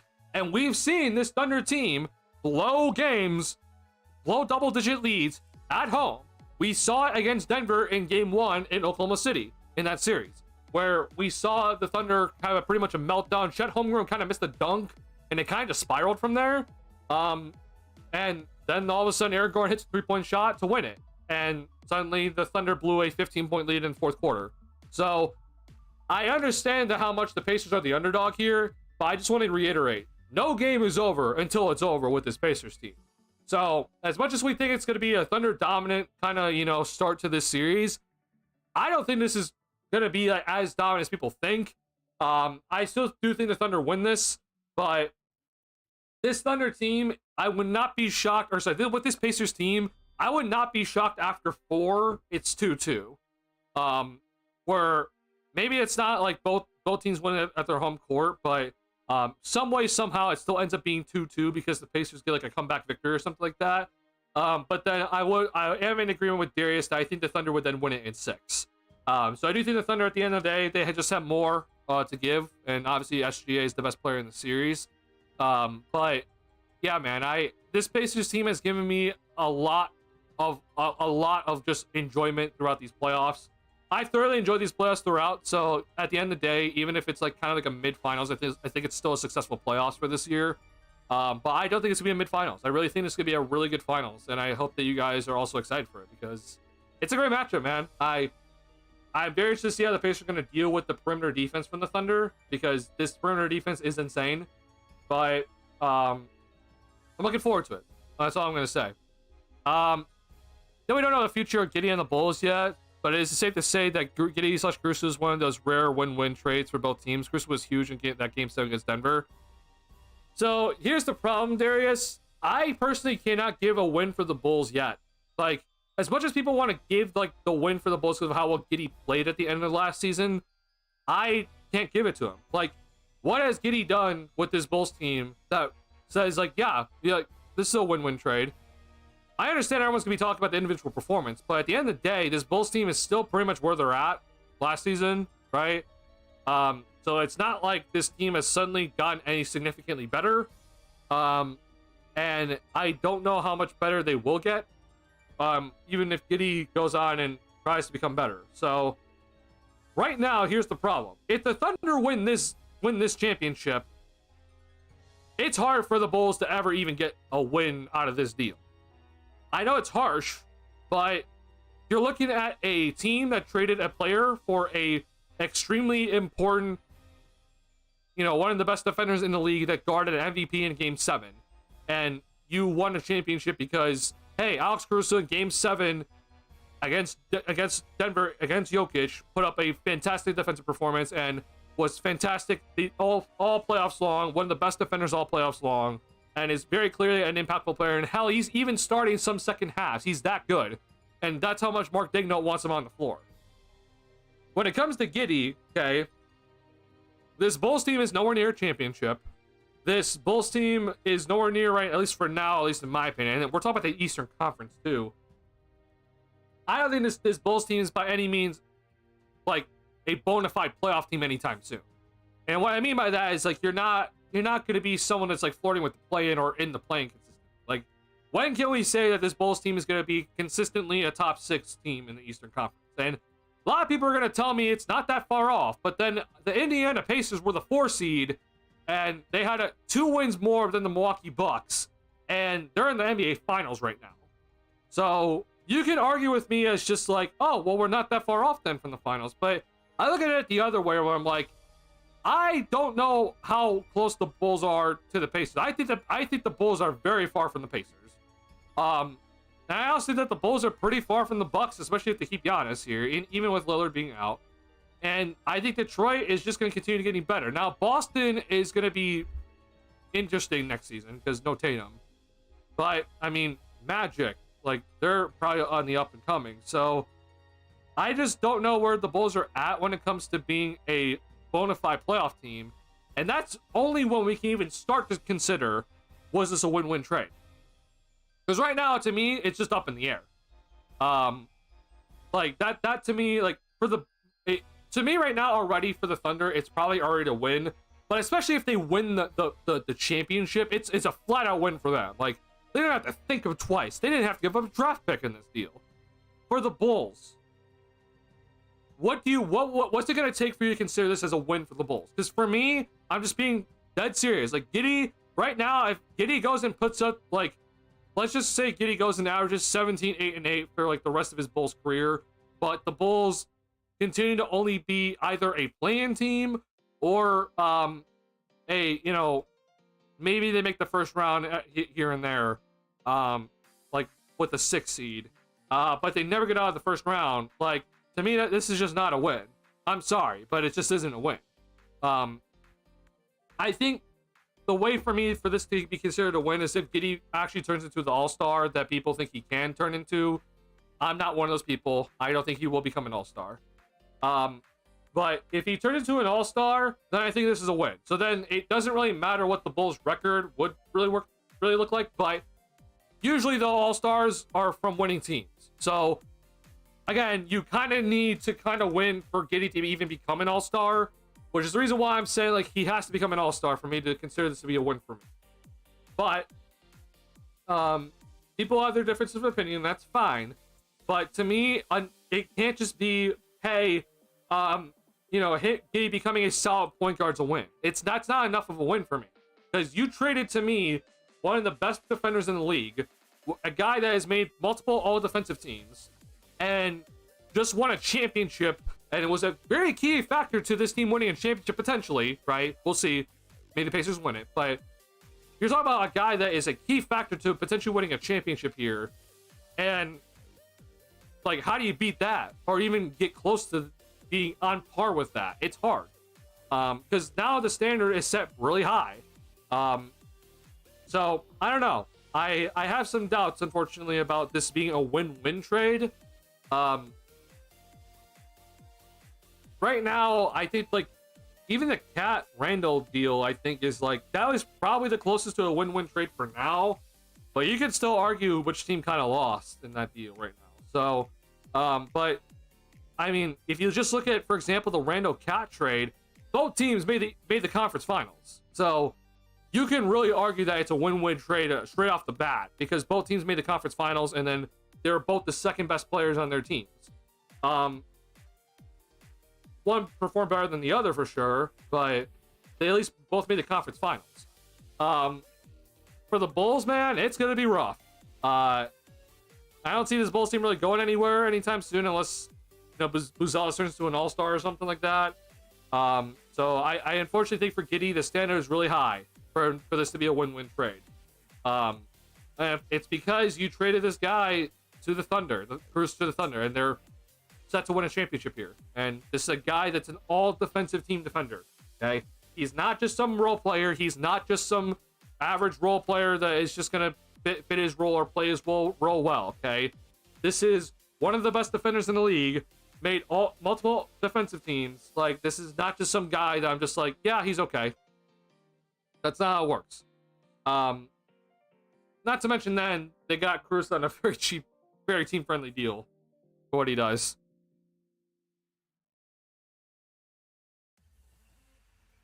Feel a bit sorry for Houston. They ended up drawing the absolute worst matchup of those 4 playing teams. Oh, for sure. Yeah, I mean, I think Houston still though is a little bit worse than like being the second best team in the West. Obviously, could they beat the Lakers? Maybe. Yeah. Did they beat Denver? No. For what I saw, no. And I don't think they beat the Timberwolves either. So like their record is probably better than what they really are. But they need to make some changes because their personnel is a little bit concerning. But honestly, bro, I don't know how much I have faith in Şengün being the guy for them moving forward. How many minis should try to gain KD? I agree with that. Have Bucks winning that series. That was before I realized the depth / best player overall in the series. Sometimes, I mean, the problem with the Bucks though is like I knew that they had Giannis, but the problem was just that Lillard was coming out the blood clots. Like he wasn't gonna be 100% anyway. So like I had the Pacers winning that because Lillard's just not gonna be 100%. If Lillard was 100%, I would have chosen the Bucks, but he wasn't 100%. Then he tore his Achilles, and then it was just over. But yeah, the Pacers' depth obviously really messed with the Bucks overall. Top burn superstar to you? Yes, he is now. Coming into these playoffs, he wasn't like he was a. Which honestly, that's me being harsh. Like he probably already was a superstar heading into this playoffs, which is I know it's like it's kind of hard to kind of look at it, but because here's what I'm going to say about this when it comes to Bulls fans, okay? Because what Bulls fans are going to take from this Pacers team is like, oh, look, you don't need a superstar to go and win a title. You could just get you just get two really solid players and then a bunch of depth, and you could go and win a title, which is just not true, okay? To me, Halliburton has solidified himself as a superstar, but there was the argument heading into these playoffs that he already was a superstar. Why, you ask?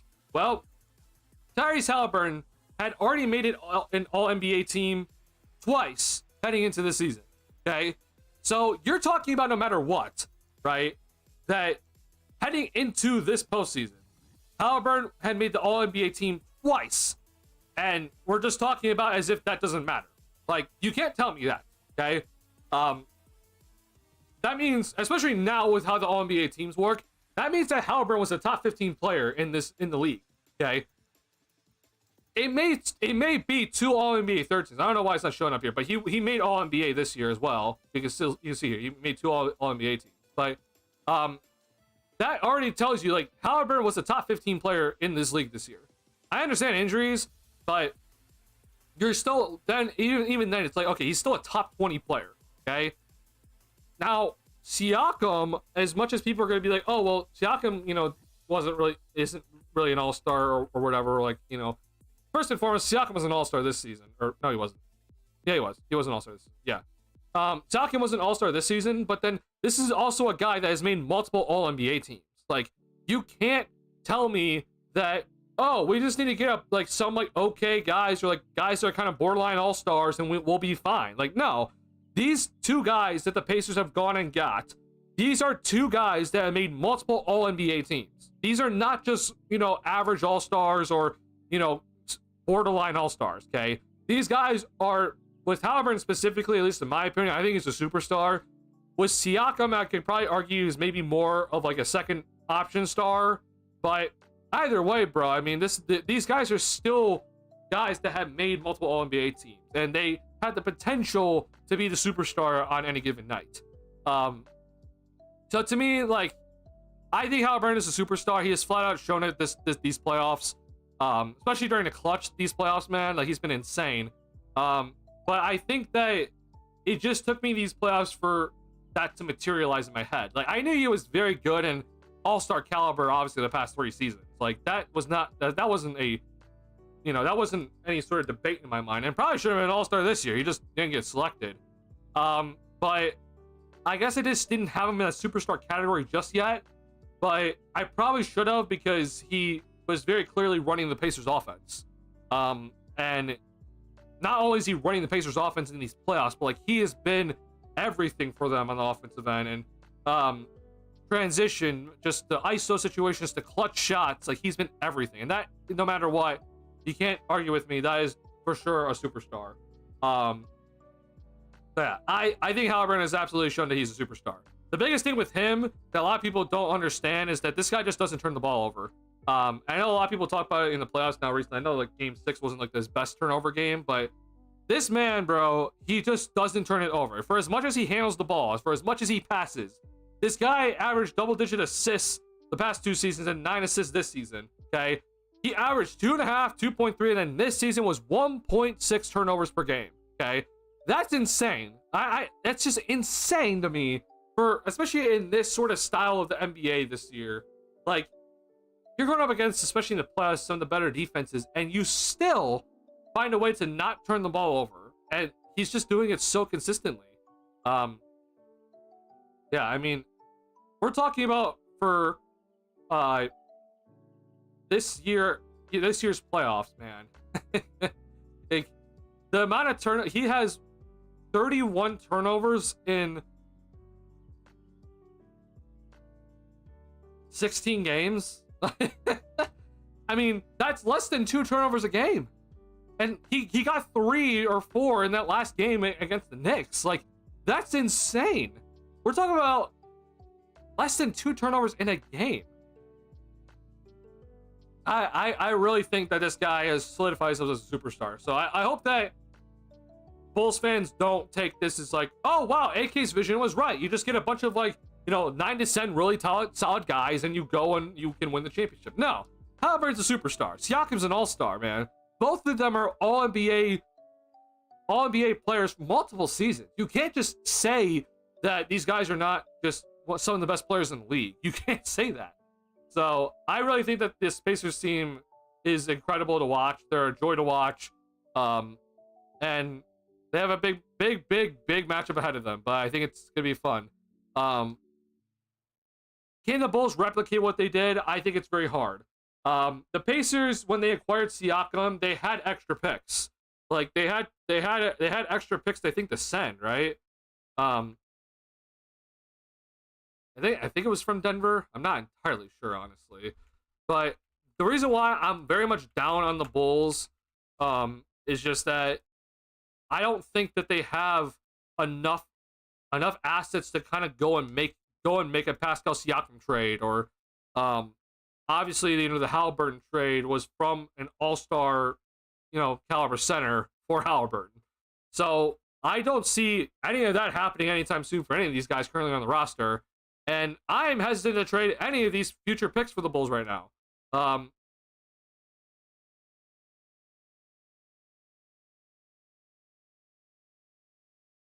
so I guess that these were all their picks, I guess. But I'm gonna have to really look and double check here. But I'm pretty sure. I think the Pacers did it though, because like they had some extra pick. Like I don't think they just did it like, oh hey, we're gonna only trade our own. But I could be wrong, honestly. Let's see. Okay. Oh, they in New Orleans. Oh no, they're sending that to them. Okay. I guess not. So I don't know. I thought they had an extra pick, but I guess I'm wrong. I thought maybe it was Miami. Maybe they had Miami's pick or something like that. But yeah, but either way though, I mean, still, it's like you're looking at this trade, and I'm just like, okay, well, like Bruce Brown, Jordan Nwora, Kira Lewis from the Pelicans, but you have 2 first-round picks and another first-round pick conditional. Like, that's for Siakam, and this is, you know, at the time where Siakam was like, you know, he was up for an extension and everything, so his value was a little bit lower, but like, are the Bulls going to do this? I don't have faith that they're going to do it. And if they, because we've seen them send out 2 first-round picks for Vooch, and Vooch is not Siakam. But then obviously, like, how do you get your superstar? You know, it's not like you're going to trade a Sabonis for a Halliburton anytime soon. So, good luck. Hurricane wants to follow the Pacers model when building this team. Yeah.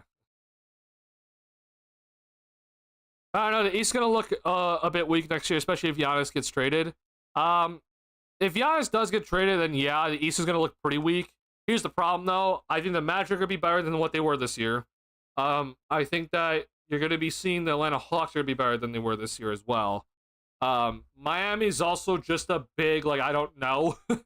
So that's kind of just to be interesting. And then I think Detroit's just going to get better. So, like, if the Bucks fall, but then, like, Detroit goes up and then Orlando goes up, like, does it really matter at the end of the day?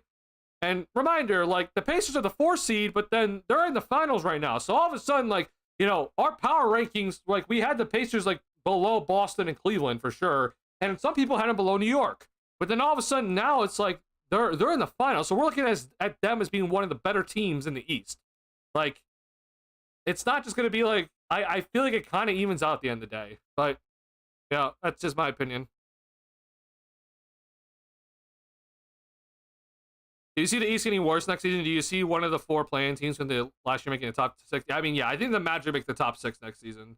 Miami is obviously the big wild card. Like, they could just, like, you know, go on a run or something, and then all of a sudden they're a top 16. But I think the Orlando's going to move into the top 6 if Giannis gets traded.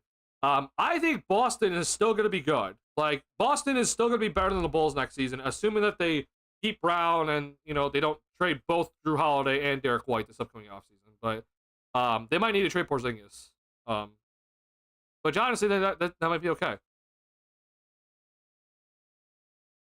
Got to ask if you do Kobe for number 3 and Paul George. That was another interesting trade I saw. Yeah, that was also another trade I was looking at. So first and foremost, don't know how the contracts match. I mean, the contracts don't match, just straight up. Like, Kobe for PG doesn't work. So, I mean, the Bulls have to throw in a lot more other things for the 76ers, which I just don't think that's going to, you know, be worth it for them, honestly. But who knows? Like, even Kobe and Lonzo Ball for Paul George in number 3 doesn't work. Yeah, I don't know about that one. Money-wise, like, again, automatically just money-wise, it's a problem. Sorry, I'm trying to figure out. Here we go. Philly. All right, $51 million. All right, so if you're the Bulls, how do you make up $51 million here? All right, so Kobe White is making 13. Let's just say 13. So we'll send Zach Collins. So that's what, 21, 31. That's 31 million. I mean, we're still 20 million off. So they'd have to basically take either Kevin Huerter or Patrick Williams' contract, which we'll send them Kevin Huerter because he's the better player right now. And we'll send in Dalen Terry too, I guess. So it wouldn't just be Kobe for Paul George at number 3. It would be Kevin Huerter, Kobe White, Lonzo Ball. Oh, wait, I forgot Lonzo. Sorry, wait. So, sorry. I completely forgot about Lonzo. So, Kobe, 13. Let's just throw in Zach Collins just because. So, it'll be 13. So, 13 plus 18. So, it'll be 31. Lonzo will be under 10. So, it'll be 41. And, okay, maybe instead we'll throw in Jalen Smith instead. All right, take out Collins. We'll just do Huerter instead, and then we'll throw in Jalen Smith. Okay, so it'd be Kobe, Lonzo, Jalen Smith, and Huerter for number 3 and Paul George. I personally, I'm not thrilled with that idea. I think I'd be more open to it in the following offseason, but that's just because I'd have to give up less. But honestly, I mean, it's kind of intriguing just because Kevin Huerter's on the last year of his contract. I mean, what are you gonna get for Kevin Huerter anyway? Honestly,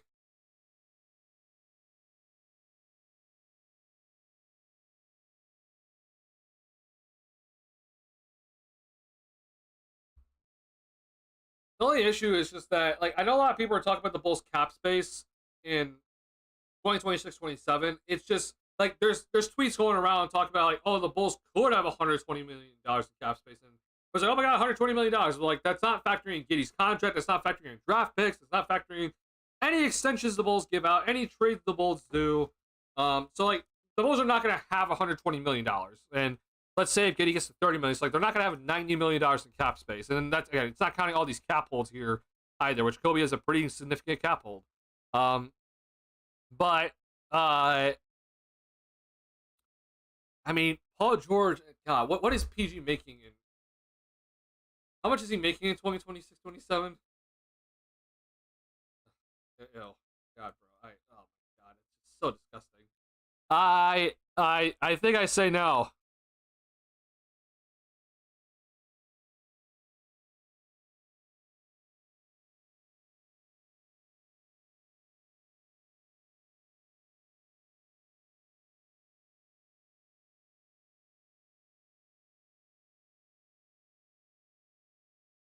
Yeah, I'm gonna say no.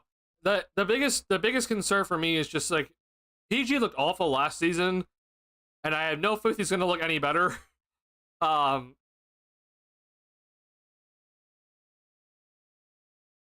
I think I value the cap space, so I'm gonna say no. Now, here's what I will say: if, for example, if hypothetically, for some way, shape, or form, that the Spurs are stupid and they don't pick Dylan Harper, I would 1,000,000% do it if that means I get Dylan Harper.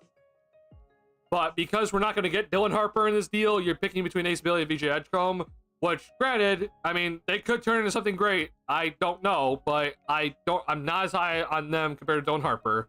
I don't do it. If it was guaranteed Dylan Harper, though, I am definitely doing it. But we're not guaranteed Dylan Harper, unfortunately.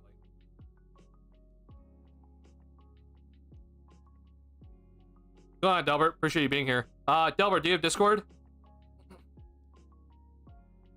I think you'd only do it if there's somebody at 3 you'd see turning into a star rating, and then it's a gamma. Yeah, like I said, yeah. If it was Dylan Harper there, I'd do it. It's not Dylan Harper though. I don't think the Spurs are gonna be stupid. I know the Spurs have De'Aaron Fox already, and like they have Stephon Castle, but like I've always said, you don't draft based off need. And yes, you can have a billion guards on your roster. If the Bulls were picking second, even with Josh Giddey, even with Kobe White, even with Ayo Dosunmu, Lonzo Ball, all these other guards, you still pick Dylan Harper. Like there's no question about it. So even for the Spurs, like yeah, they have De'Aaron Fox, they have Stephon Castle, like you still pick Dylan Harper. Unfortunately, that is not the case. That's not Discord. Right? Okay, all good. I officially opened Discord, Delbert. So Discord server is for the community. So if you're interested in Discord, link will be posted. Link was posted in chat already, but it will be posted later in the community if you're interested. For you though, because you're probably not going to be hopping onto Discord anytime soon. If you're available tomorrow, I'll be streaming here tomorrow. So first Twitch stream ever from me tomorrow. So be ready for that.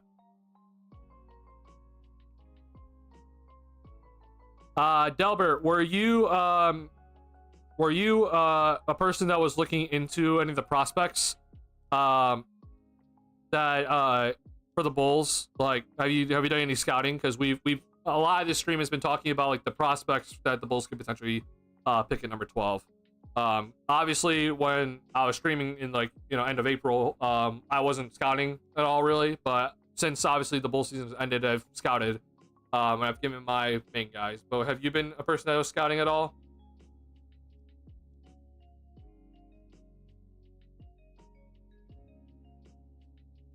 Download, I appreciate it. Yeah. I'll send the Discord link in chat in a second.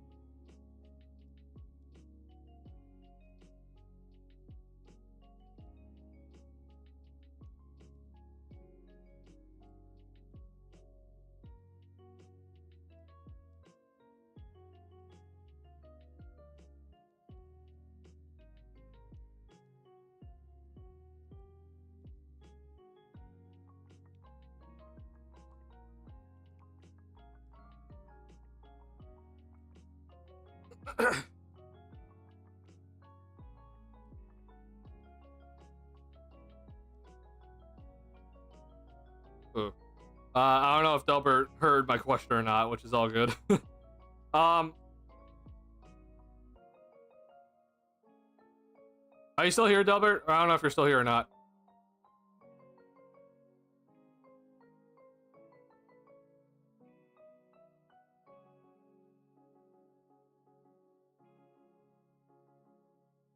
Wait, check, Mike. Okay, yeah.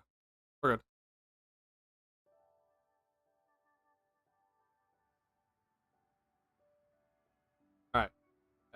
If you do ever hear the question, Delbert, you can respond in the comment section for the stream. I want to hear your thoughts. Who you would, if you're scouting at all, and then if you are, then who would you want the Bulls to pick?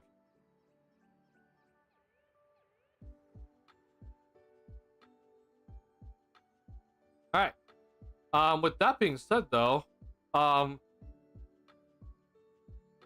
Darius, do you have anything else you want to talk about before I go ahead and hit the end stream here? And call it a night, because I know it is Monday night. I luckily do not have work tomorrow, but I know a lot of people do.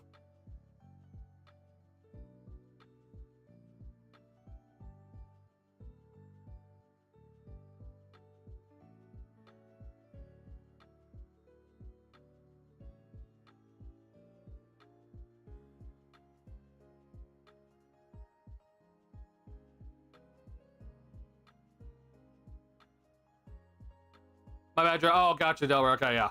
Yeah, don't respond. Stay safe, man. Don't respond to me at all. Don't type in chat. You can listen to me, but don't respond to me then. Be safe.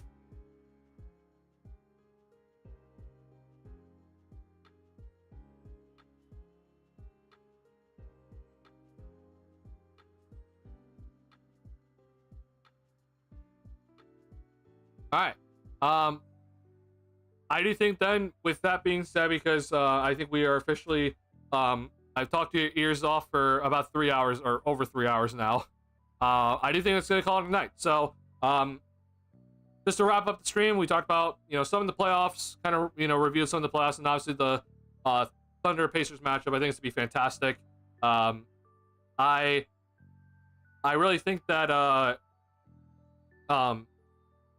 Halliburton and Siakam, they're going to have their work cut out for them because they're, more perimeter players, and the Thunder have great perimeter defense. But this Pacers team, if they can really get out on the fast break and turn the Thunder over, then I think they'll have a really good shot. Thunder defense, though, they're the best at turning the team over, but the Pacers don't really turn the ball over that much because they have Halliburton, right? So it's going to be very interesting. It's a very interesting mix to see how this is who's going to end up having the edge. I do think the Thunder will still have the edge at the end of the day, but never count the Pacers out, as we've seen from these playoffs, man. So fun matchup ahead, and then we talked about the draft prospects that I think the Bulls should be really targeting, and I think Senye is my number 1, Newell's my number 2. After that, it's kind of just like, a lot of guys that I see, they have some flaws, and it's just kind of like, pick your poison a little bit, but yeah, I think Demon for now is number 3 for me. But I'm gonna continue to do more scouting. Like I've said earlier, I've not scouted Sorber at all, or very little. So I need to do some scouting on him. Will Riley, I've not scouted.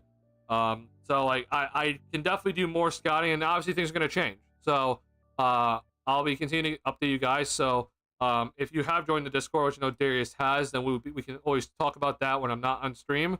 But we can talk about it next time when I do stream on here, if you are going to be tuning into the streams mostly. So, I also have not done any scouting for the second round, really, so that's something I do still need to do. So we can definitely talk about the Bulls' second round pick when we do the next stream, which I hope to be doing pretty soon here, at least on this channel. Once again, just want to say that we will be streaming tomorrow, or I will be streaming tomorrow on this Twitch channel. It's my gaming channel. So we will be doing some fun stuff over there. So if you have Twitch and like my content and want to see me do some gaming content, then go over and to check in on this channel. So if you are able to follow, please do. It sincerely does help me if you're able to follow this channel.